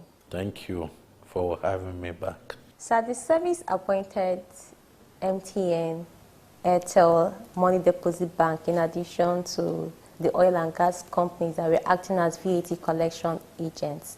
Now, I want to know, what's the idea behind appointing these companies? Thank you so much. The idea is block leakage in the VAT administration process. Before now, you have service providers, you have suppliers working with these banks, working with telecommunication companies, and until we go for audit assignment or investigation assignment, that we come across the record of these service providers, we do not have their records. And some of them also, when we aggregate their turnover as far as the audit findings are concerned, and we compare to the turnover that some of them have declared or returned to us in the course of their annual filings to FIR or during their monthly VAT returns filing, they don't agree. So what we now did was, okay, if that is what is playing out, this is a suggestion that not only the state or the federal government, as revenue authorities, there are things that we are missing out. But when we get your turnover correctly, vis-a-vis the remittances that will be done by these appointed agents, one, we are now able to use it to reconcile to whatever you are going to remit to us. For those that have been understating their turnover, we are now able to see that from the withheld VAT, even the returns from them continue to grow. So the activity, the transactions that hitherto are not disclosed to us, because they know that we now have the detail, they are bringing them to bear. The impact that is going to have, that apart from having intelligence or data for our own administration, is equally going to improve on the company contracts filing that they are going to be doing. Because understanding turnover before, now that they know that we have access to those turnover, they are now giving us the appropriate returns that we should ordinarily get. And above all, this process is a process which is akin to blocking leakages hitherto in those sectors. So we trusted those the agents that they will deduct and withhold to us because of their past experience or past record with us. And we feel they have grown from just ordinary taxpayers and they cannot be trusted as agents just the way we have trusted ministry department agencies and also trusted the oil and gas sector. The implication of it is that the micro and small tax offices where they hitherto make returns to for purpose of paying VAT, their collection from VAT has gone down, but where the money board deposits, where they are filing return, and the oil and gas company, the withheld VAT that is being remitted is rather going up unbelievably very high. The action is to block leakage and raise more revenue, and by the grace of God, we are achieving that. We are staying with the Finance Act 2023. You'll recall that last episode we informed you, as it had been in the media space, that the Finance Act 2023 will now take effect from 1st September 2023. The Executive Chairman FIRS, the #1 taxman in Nigeria, President Carter, is our guide today on the provisions contained in the Finance Act 2023. Can you please give us an overview of the major highlights of this Finance Act and the implications on the operations of the service, or how it will impact the operations of the service? The essence of the Annual Finance Act, which has now become a routine since the year 2019, is to cater for issues that are before now very difficult to fix. One of such issues is that if there are errors as far as legal languages are concerned, opportunities are provided to tax administrators or to the policy makers to look into those errors and correct them. The way of doing business, generally our way of life, has changed completely. The business model of SSA is not the business model that we have today. And I can assure you, it's going to further change tomorrow. So the tax laws cannot remain rigid. They have to change. They have to change as events unfold, as human development evolves. So this is what Finance Act is able to bring about. You remember in the past, it takes 20, 30 years. If a provision is A, it's A. Nobody changes it. But from 2019, if we identify issue in 12 months' time, we suggest on how those issues are going to be fixed.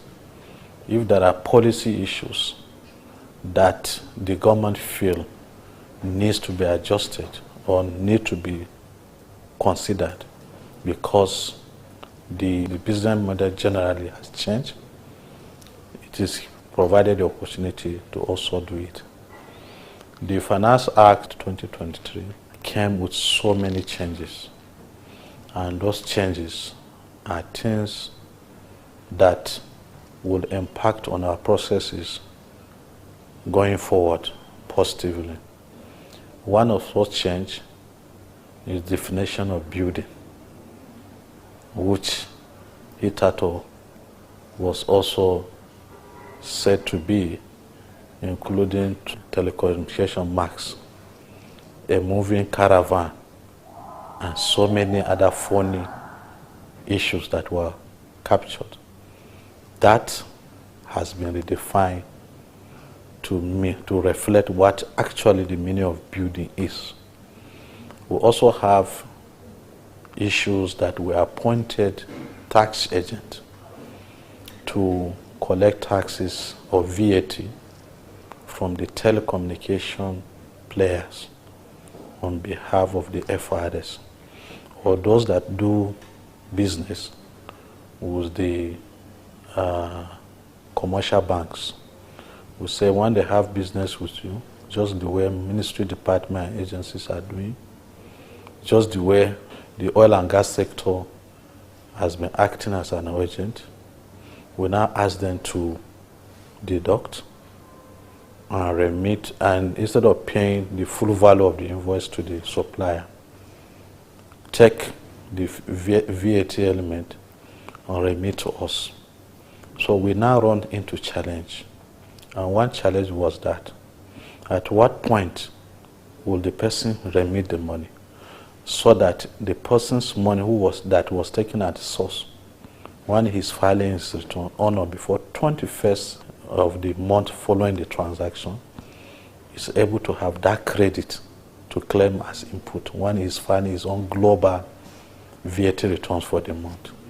So that becomes a challenge. So people started advising us that we require legislation, because what we said when we were appointing this agent was they should file returns on the 14th of the month following the transaction. But that instruction has no legal backup. So goods, what we have done now, we have amended the relevant section of the law. The financiers are now provided legal support to what we have done. by ensuring that companies that have deducted file returns for withhold VAT on the 14th, at least on or before 14th, or the month following the transaction, or the month that these deductions were made, while they also are expected to file VAT for their own transaction on or before 21st of the month. The intention now is that the people that you withhold their VAT, you will be able to remit it on the 14th, giving them 7 days opportunity to now check through our system to confirm if these remittances have already been done, so that when they claim their input, they are now entitled to it. So many other amendments were done, particularly to the Third Fund Act, where the tax rate has been moved from 2.5% now to 3%. From moving it from 2% to 2.5% before has assisted government to realize more revenue in the past. So I want to also assure you the additional 0.5% that has now made it 3% is going to bring a lot of money on the table of FAC for them to distribute on a monthly basis, and it's going to give the federal government enough money to fix our schools, enough money to train our lecturers, enough money to invest in research at the tertiary education level. So the summary of it all is that we are making tax compliance a lot easier with the amendment. Clarities are being provided for issues that are slightly not clear to the taxpaying public, and there are now more funds in the hand of government for them to be able to execute projects as approved for them by National Assembly. Finance Act 2023. Remember, effective date of the Finance Act 2023 is now September 1st, 2023. Now, on the tax to GDP ratio, we are glad that Nigeria has moved up to 10.86%, although we are not where we wish to be, but we know that we are getting there. Now, in the statement under review, it was reported that you said that the ratio could have been higher if we did not have a myriad or plethora of tax waivers, and if the SMEs with turnover below 25 million were not exempted from companies' income tax. Would you want to expatiate on this? And if those do not exist, do you have an idea of what the ratio would have been? Certainly, I want to believe we may not be in the ratio of 27-35% that South Africa and or Algeria is currently, but I know we should be doing a region of 15 to 20%. The reason being, there is huge leakage out there, particularly as a result of the informal sector activity. And that is why our focus this year has been on the informal sector and addressing multiplicity of taxes. Why do we have to address the issue of informal sector players? Is because they operate in a sector that we feel or people have classified to be informal and not formalized. They don't file tax return with any of the tax authorities, neither with the State Internal Revenue Service nor the Federal Inland Revenue where we work. Then the second thing is the issue of the threshold. People are capitalizing on the fact that there is a threshold of 25 million and below. And they continue to say, because they are in the informal sector and covered by the fact that people believe they are informal, they don't even come to FRS for anything. So what I think I was trying to explain to Nigerians is that if not for the threshold, one, and the incessant waivers in our tax system, which has now even created a problem for leakage in the same tax system. You know, what the law was trying to address was to encourage people and give money to the small players so that they are able to grow. So even those that have grown before the enactment of the 2019 Finance Act decided to become very small. So these are the issues, these are complications, and that is why the suggestion we're trying to do, we are not trying to say that they are now going to be exempted businesses. But we want a situation whereby if Mohammed Nigeria Limited has an input, for instance, that has to do with its operation, and Amaka Nigeria Limited has an input for her own operations, the bottom line is that everybody should be able to claim input VAT in the course of its operation. We shouldn't say that Amaka should capitalize our own, while Mohammed should make a claim. Let everybody claim the input, and where you have excess as a result of the value addition, you remit the excess to the revenue authorities. So these petty issues in our law are the issues that are creating a lot of issues for us, and that is making the tax to GDP ratio to be very low. Another key one is that taxes, I say it anywhere, and you should quote me anywhere, there is nowhere in the world that levies, taxes and fees are paid all over the world than this country. But where are the money? There are records. We are currently working on the issue of multiple taxes. I can assure you the minimum that has come to my table is over 30 tax types, and the information out there is that it's about between 60 and 70 fees, levies and taxes. Then who are these monies being paid to? That is the challenge. So these monies that are paid end up in private pockets, or pockets that you never can ever think that they exist or they existed. So these are the issue that we were referring to. If not for this pocket of leakages or pocket of challenges, our tax to GDP should be in the region of between 15 and 20% today. But also take note, we just didn't mention that in our bulletin, but before the rebase of our economy, the tax to GDP was high because our GDP was low.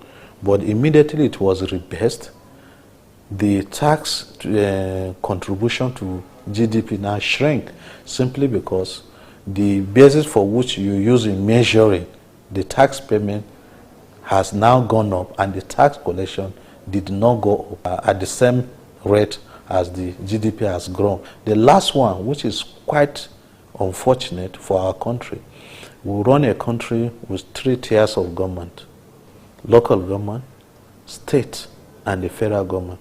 The computations before now for tax to GDP has nothing from any of the 774 local government into consideration.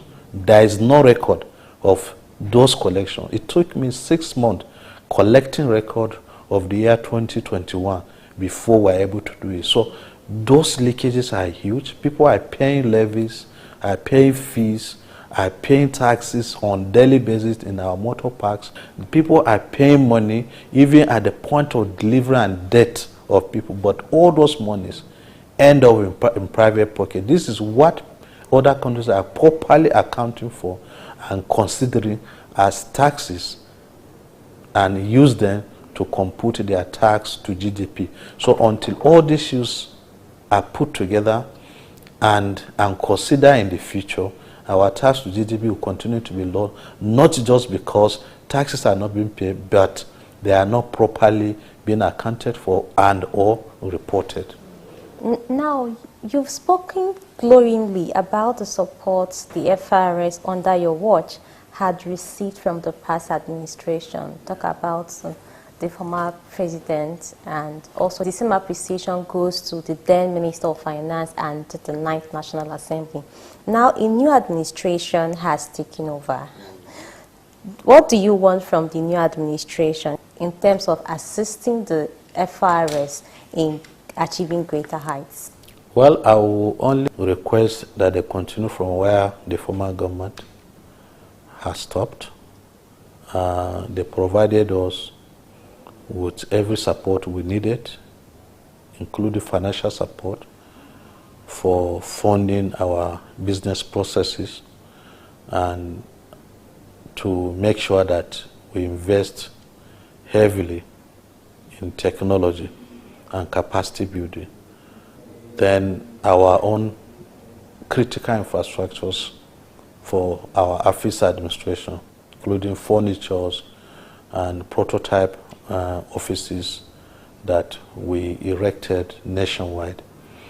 We will continue to request that they support us there, and I would request also and plead with them to sustain the Finance Act process every year so that the changes, not necessarily tax changes, and corrections of law that will require, or innovations that are required to support them in realizing the budget, annual budget proposal to National Assembly, can be channeled to the finance bill on an annual basis. We also request that they give us the usual support, that I know the body language of Mr. President is expected of the service, which is huge tax reform that will address the issue of multiple taxation in Nigeria, that will bring about huge revenue on the table, that will take care of the huge budget deficit that he has inherited, at the same time be able to deliver on the mandate that Nigerians have given him. So we want that goodwill that Mr. President has, the people that will be part of the team, at the executive level, the judiciary, at the same time the National Assembly, should give him that support, because I do know whatever reforms we are suggesting to Mr. President, the goodwill is there. He will surely work on it, and we know also that he has the willpower to make that things happen. So we only request that they continue from where the past administration has stopped, and we continue to do the right thing for Nigeria.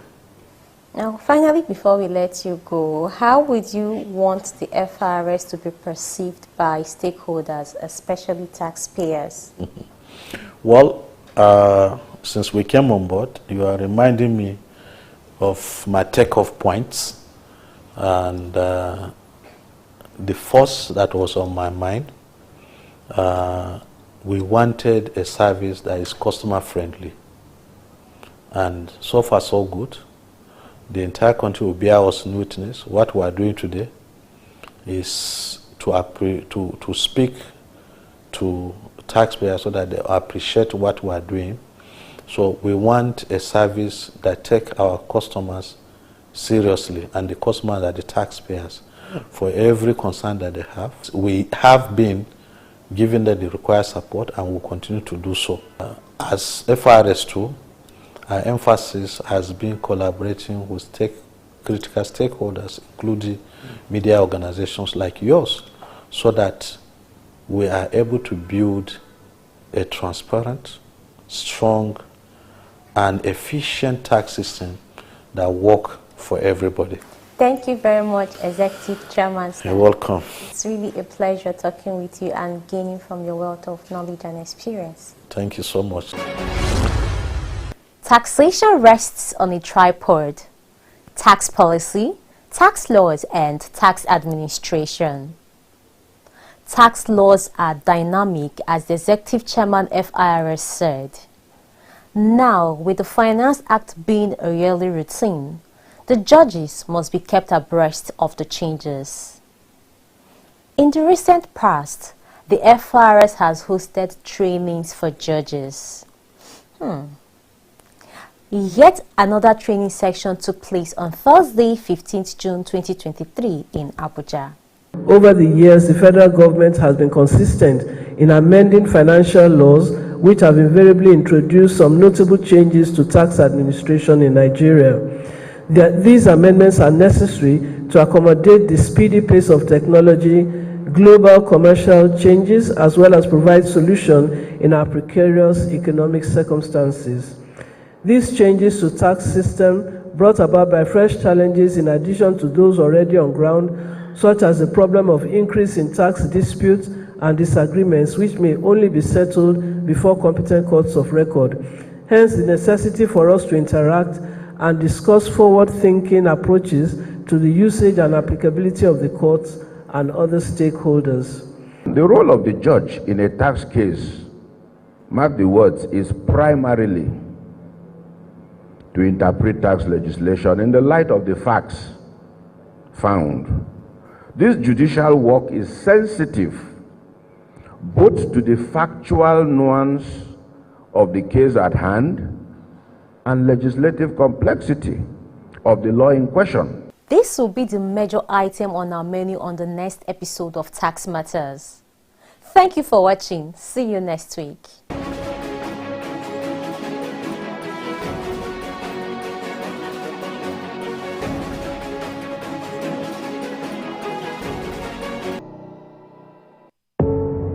Doubt and fear doesn't occur at the canvas, it shows in the canvas.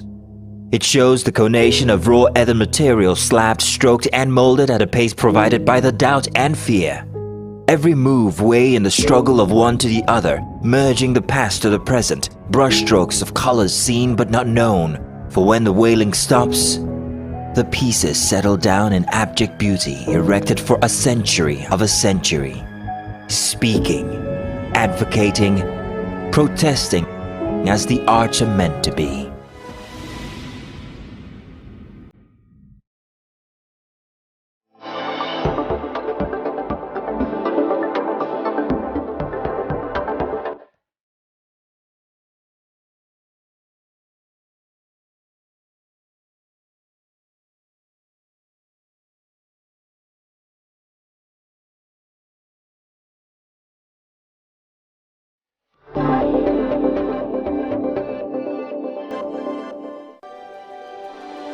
TVC Communications, Nigeria's leading independent broadcast company, has been officially designated as a great place to work. Over the past 3 years, we have transformed our workplace into one which is respectful, caring, rewarding, and provides great benefits to all our 500 employees. We thank our team for giving us the chance to show that partnership between employer and employee really works. TVC Communications, officially designated as a great place to work, and now the only broadcasting and media company not just in Nigeria but throughout continental Africa to be fully certified.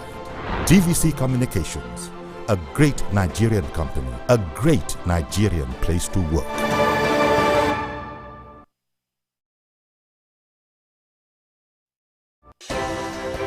At TVC News, wherever the big news story is happening, we're geared up to break it. TVC News, first with breaking news.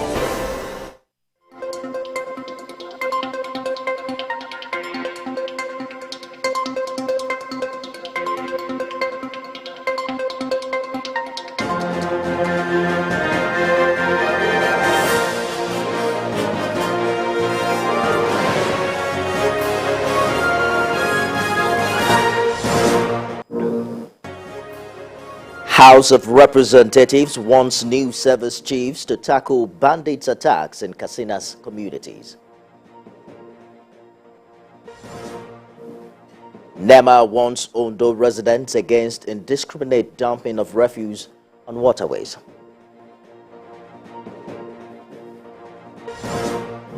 Wheat prices soar after Russia threatens ships heading for Ukraine's ports as military target. In sports tonight, Super Eagles retain 39th position in latest FIFA ranking.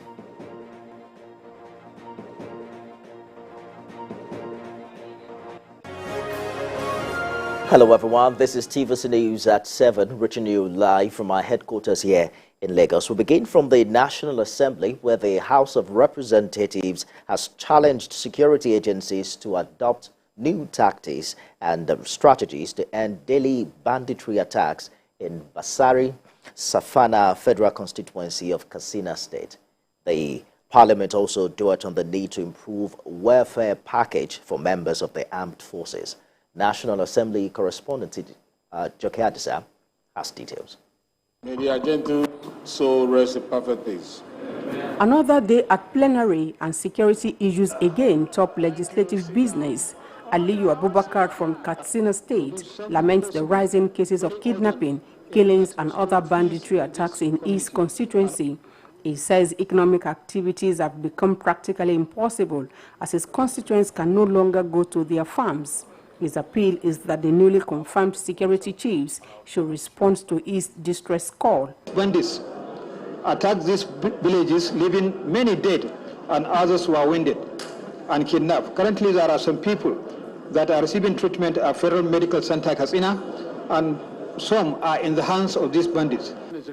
Lawmakers are worried about the disturbing trend of adulterated aviation fuel, a development they say poses serious danger to lives and property. They have now resolved to improve.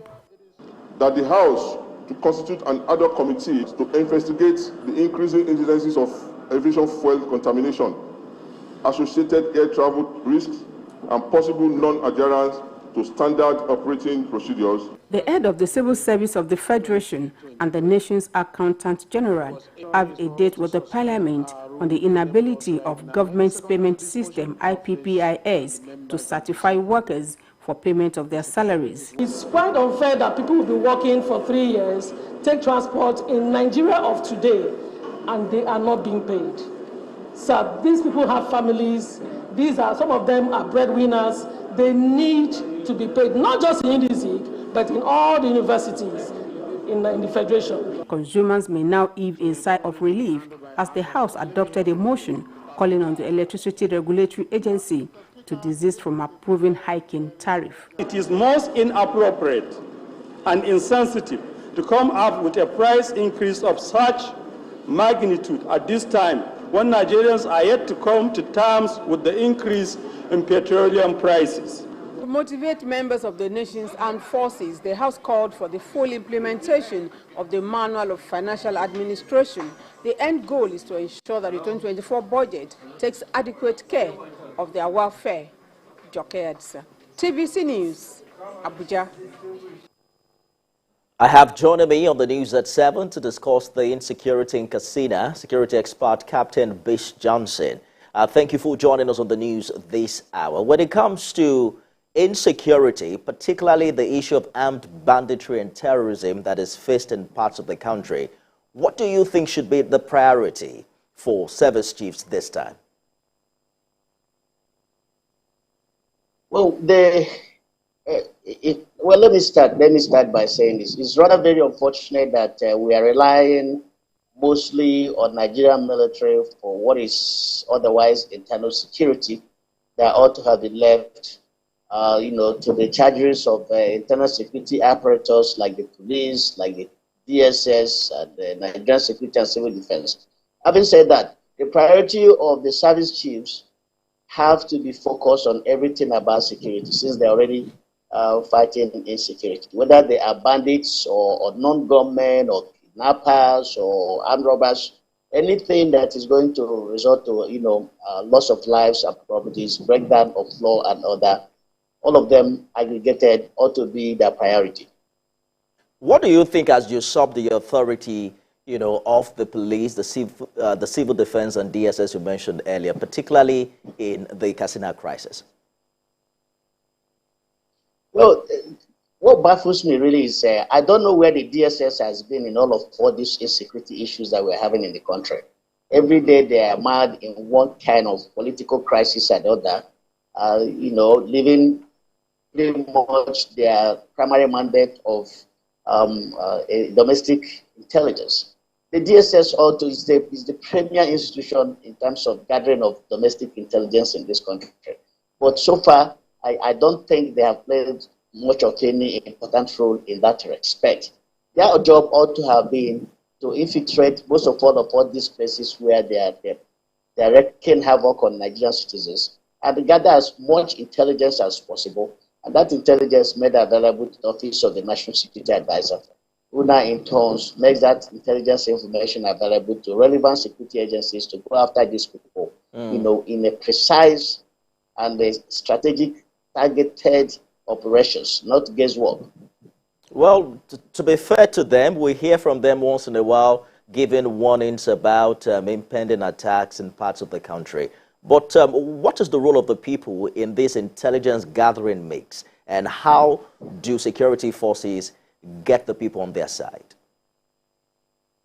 Well, it's a much more difficult one to get done, getting the people involved, because most times the people, even their own lives, are at risk. When they go out there and provide information to some of these security agencies, they get attacked by the people that they report. So it's a difficult one for them. It's not easy for them to make intelligence information available to security agencies. Otherwise they have a lot of responsibility, because security, they say, is everybody's responsibility. But recently it's been very unsafe for them to do that, fearing for their own lives.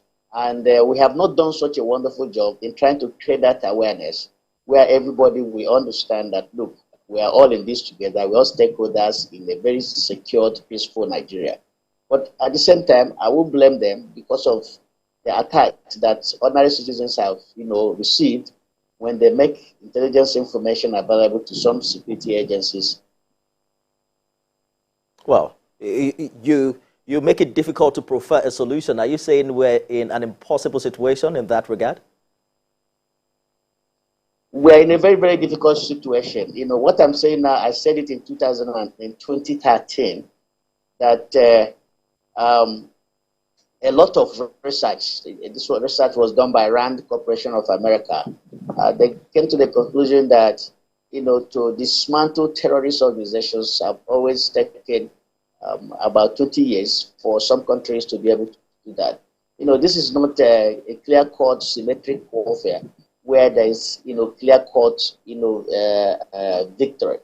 In most of these instances, you don't even know who your enemy is. You don't know who you're fighting.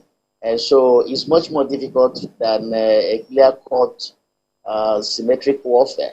Right. So we are in a very serious situation. We're in a very, very dire situation. And we have to, drastic measures will be required for us to be able to get out of the situation we're in right now. I don't mean to sound pessimistic, but I'm just trying to be honest with the situation that we have at hand. Well, Captain, we'll keep searching for that silver lining in our dark clouds, and I think it's the responsibility of the service chiefs now to do their bit. Security expert Captain Bish Johnson, thank you for joining us on the news at 7. Well, as flood continues to ravage some states in Nigeria, residents of Ondo State have been charged to stop dumping refuse in drains. Some residents who were affected by the ravaging disaster are assured that appropriate agencies will look into it. Ayodeji Muradio reports. Ondo State, southwest Nigeria, was not spared by flooding, which ravaged many communities across the country. Communities mostly affected by this disaster in the state are Akure, Iloluji-Okegbo, Ala, Eseldo, among others. The disaster left sour taste in the mouths of many who lost property worth millions of naira to flooding. Children that go to school by foot, so whenever it's raining and there is flood, they have to go back home.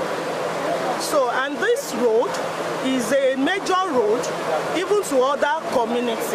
We spend money here and the rain comes, it will wash away everything and it will record the wasted effort. So at this point, we can no longer continue like this. This is devastating. According to investigation, most areas affected were flooded due to human error. Indiscriminate dumping of refuse by the people in drains is the chief cause of flooding. Members of the State House of Assembly are worried about this development and directed appropriate government agencies to check it. Do best in the House of Assembly with the Right Honorable Speaker of this 10th Assembly. We have sent a letter to all the dignitaries that have to do with that issue, like the Commissioner of Works, to stop dropping refuse in the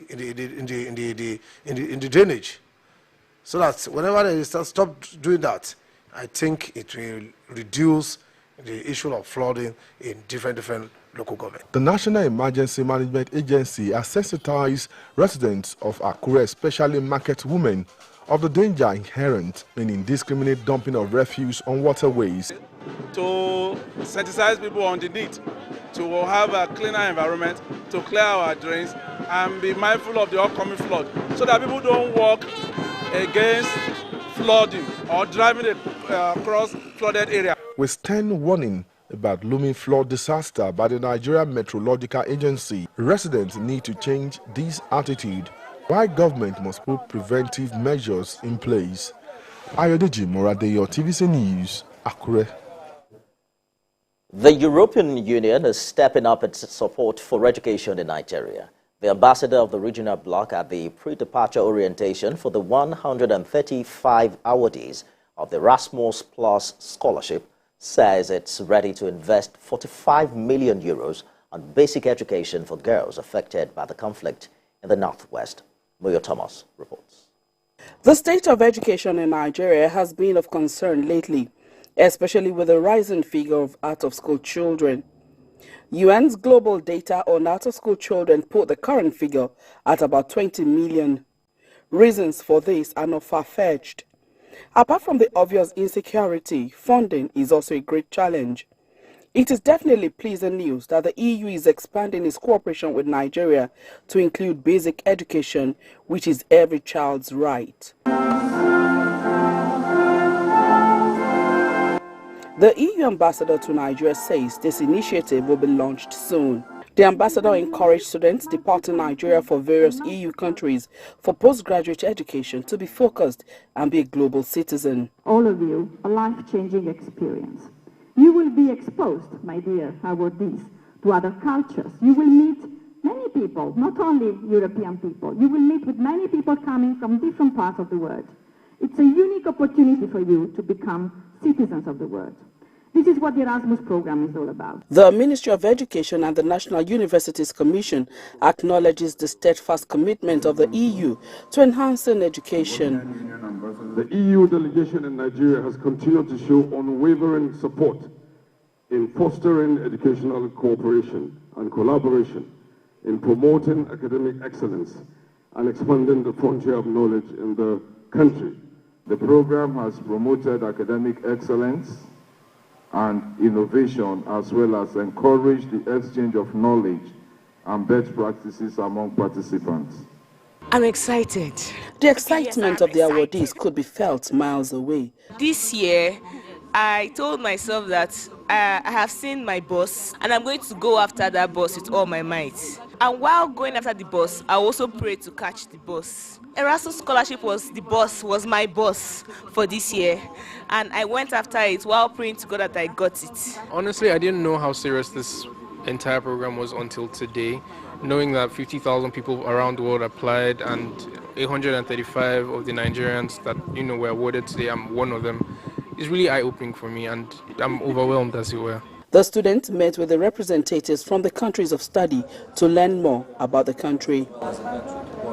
As most of them already stated, the scholarship has given them the wings to soar high without limitation, as the sky is a starting point. Moyo Thomas, TVC News, Abuja. National Economy Council meeting ended at the presidential villa in Abuja today with a recommendation to negotiate a new minimum wage for workers. Other government intervention proposed to include the implementation of a cash transfer program based on the social register of the state, and also a cash award policy for public servants for 6 months, amongst others. Let's join our State House correspondent Femi Akonde, who is live at the presidential villa.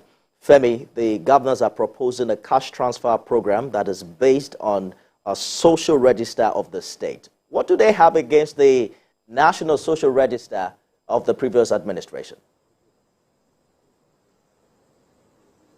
Well, if they doubt and question the integrity of the National Social Register prepared by the previous administration of our President Muhammadu Buhari, what a lot of them are saying is that they do not know the modalities adopted in coming up with that register. They do not know how the names in that register was compiled. They do not know who are the beneficiaries of the conditional cash transfer and other programs of the National Social Investment Program. And, you know, they have always questioned these, but this is the first time that they will be coming out to speak up against this National Social Register. What is now the next step for them is to come up with the social registers at the state level, because they feel that they are closer to the people, they know their people, they know who are the poor and vulnerable people in their need of this conditional cash transfer. So we expect the state governors to step up to the plate and come up with a social register that works. Nifemi. We have the resolution now, 52 days after the removal of fuel subsidy. Do we have the time frame for implementation, particularly for the state governments? Well, we expect immediate action on the part of the state governors, because they all understand that the removal of fuel subsidy has disrupted the country's national life, especially in the areas of transportation, jobs, businesses, and even the economy as a whole. And, you know, what they are saying is that everyone would have to take responsibility. All three tiers of government would have to show that responsibility in their various capacities to ensure that they help cushion the impact of the removal of fuel subsidy. On the government side, what they have agreed to do is to cut down the cost of governance. How they will do that remains to be seen. But, you know, what they are saying is that it's left for every governor to go and look inward and determine how they would try to reduce the cost of governance, so that the excess money that would now accrue from cutting down these huge cost of governance would now be will now be channeled towards other means like infrastructure and other aspects that would directly impact the lives of the masses. And Ifemi, you should also know that the Federal Inland Revenue Service made a presentation at the National Economic Council meeting. Where it's sharing news from them, they are saying that they have exceeded their mid-year target, and they intend at the end of the year to exceed the 10 trillion naira target given to them in this year's budget. And they are already projecting that by next year, the target for them will be 25 trillion naira. So on the long run, it's looking good if all of the processes are followed diligently. Nifemi. The question on the minds of Nigerians: where all this money, and how does government intervene in such a way that the quality of life gets better, particularly with the increase in pump price of petrol? But we'll continue this conversation and subsequently. Femi Akonde live for us at the presidential villa. Coming up on TVC News at 7. Relief has come the way of some residents of Rivers State with the completion of a new primary health center in Ikwere local government area. We have that story and more after the break.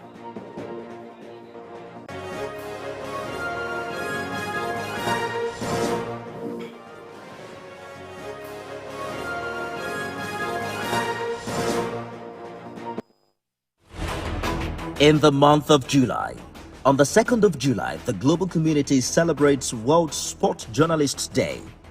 The 5th of July is the first anniversary of the Kuje prison attack when some Boko Haram insurgents escaped. The 7th of July marks 25 years since the winner of the June 12, 1993 presidential election, MKO Abiola, died. His death occurred in 1998. 11th of July is World Population Day, while 15th is World Youth Skills Day. On the 17th, attention is turned to World Day for International Justice, while 18th of July is Nelson Mandela Day to honor the former South African leader. 25th of July is the World Diaspora Day, and on the 20th, the World Hepatitis Day is commemorated, as well as the World Nature Conservation Day. On the 29th of July, President Bola Tinubu will mark 2 months in office, and the 30th of July is World Day Against Trafficking in Persons. Brace up and tune in to TVC News for in-depth analysis and reports. TVC News, first with breaking news.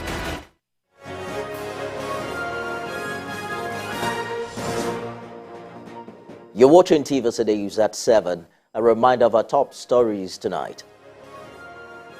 House of Representatives wants new service chiefs to tackle bandits attacks in Katsina communities. NEMA warns Ondo residents against indiscriminate dumping of refuse in waterways.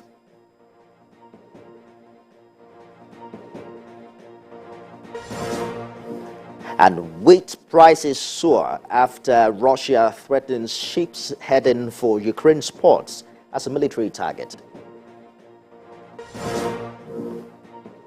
Coming up in sports, Super Eagles retain 39th position in latest FIFA ranking.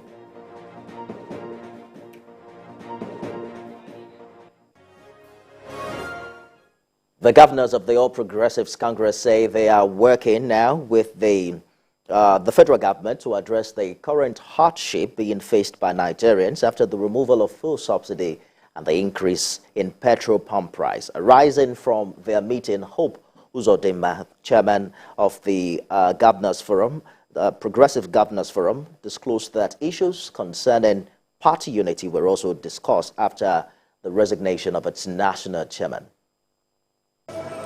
The meeting at the Imo State Lodge, which lasted into the early hours of Wednesday night, focused on matters relating to the recent political developments within the APC. In attendance were a majority of APC governors who put heads together on pertinent issues including the rise of living costs due to the removal of fuel subsidy and unification of exchange rates. Governor Hope Uzodinma, who addressed journalists after the meeting, thanked the outgoing chairman and secretary for their service to the party. With due respect to our former national chairman and secretary, we commended the wisdom and what they have done, and they served us well in the party. We're happy with the services, and the party is united. There's no crisis in the party. They are happy. We also are happy. Further to this, the early indications of rising revenue allocation to states and the pressure on the governors to provide assistance to the masses is uppermost in the minds of watchers. The current hardship occasioned by the price increase on both food, petroleum products, and cost of living is being addressed. The subnational government is working with the federal government. The evening ended on a dramatic note as TVC News observed the entrance of former governor of Kano State, Abdullahi Ganduje, to the meeting venue, even as it was rumored widely that he is being considered as a replacement to the former chairman, among other contenders. The former governor did not speak to the press as he made his entry into the venue. The political jostling at the center have reached a new crescendo with the entry of the powerful governor bloc into the permutations of who emerge as the governing party's next chairman. This jostling cannot, however, be seen to be at the detriment of their primary responsibilities as managers of Nigeria's economy in their state. It was in a nod to this that the Progressives Governors Forum gathered to tackle germane issues as it affects their state and the economy. Habib Alawal, TVC News, Abuja. Relief has now come the way of some residents of Rivers State with the completion of a new primary health care center in Ikwere local government area. The project is seen as an effort by the council to bridge the gap between the people and the access to quality health care in rural communities. Senior correspondent Uche Okoro has details. Primary health care is the first level of contact in the health system where non-emergency and preventive medical issues are handled. It is closer to the people and cheaper than bigger tertiary medical facilities, but according to the Harvard Public Health Review Journal, only about 20% of primary health facilities in Nigeria are functional. In a Gruta community, Ikwere local government has made a move to address this infrastructure deficit with the provision of a newly built and equipped health center. The health of a man is his life. When people say health is wealth, I don't really agree. I agree that your health is your life. because for you to enjoy life, you must have health. So considering the fact that health is key, we made health an important segment of our 5-point agenda. We have built 2 hospitals, we have renovated 2 hospitals, and we have made sure all our hospitals are properly protected, equipped, and functioning. I do routine checks and visits in all the hospitals to make sure that my people receive quality healthcare services. It is the first of its kind in this area where residents have had to travel many kilometers for medical attention. Health of the people is more important than anything. After health is security. And so the chairman of the local government has shown his capacity as the chairman. I think he has shown to his people that he knows what he was elected for, and he has done what a local government is supposed to do. This is bringing health right to the people of Igrita, and I believe the impact is going to be great because it's right at the center of the community. We especially expect that women, pregnant women, and children should benefit maximally, and then of course every other person that needs health care will be taken care of here. The people are happy. The days of losing lives to minor illnesses due to lack of medical attention is over. The chairman promised to build this place, and today is completed. At least he has touched on the consciousness of the health of the people. So we are very happy that it is ready.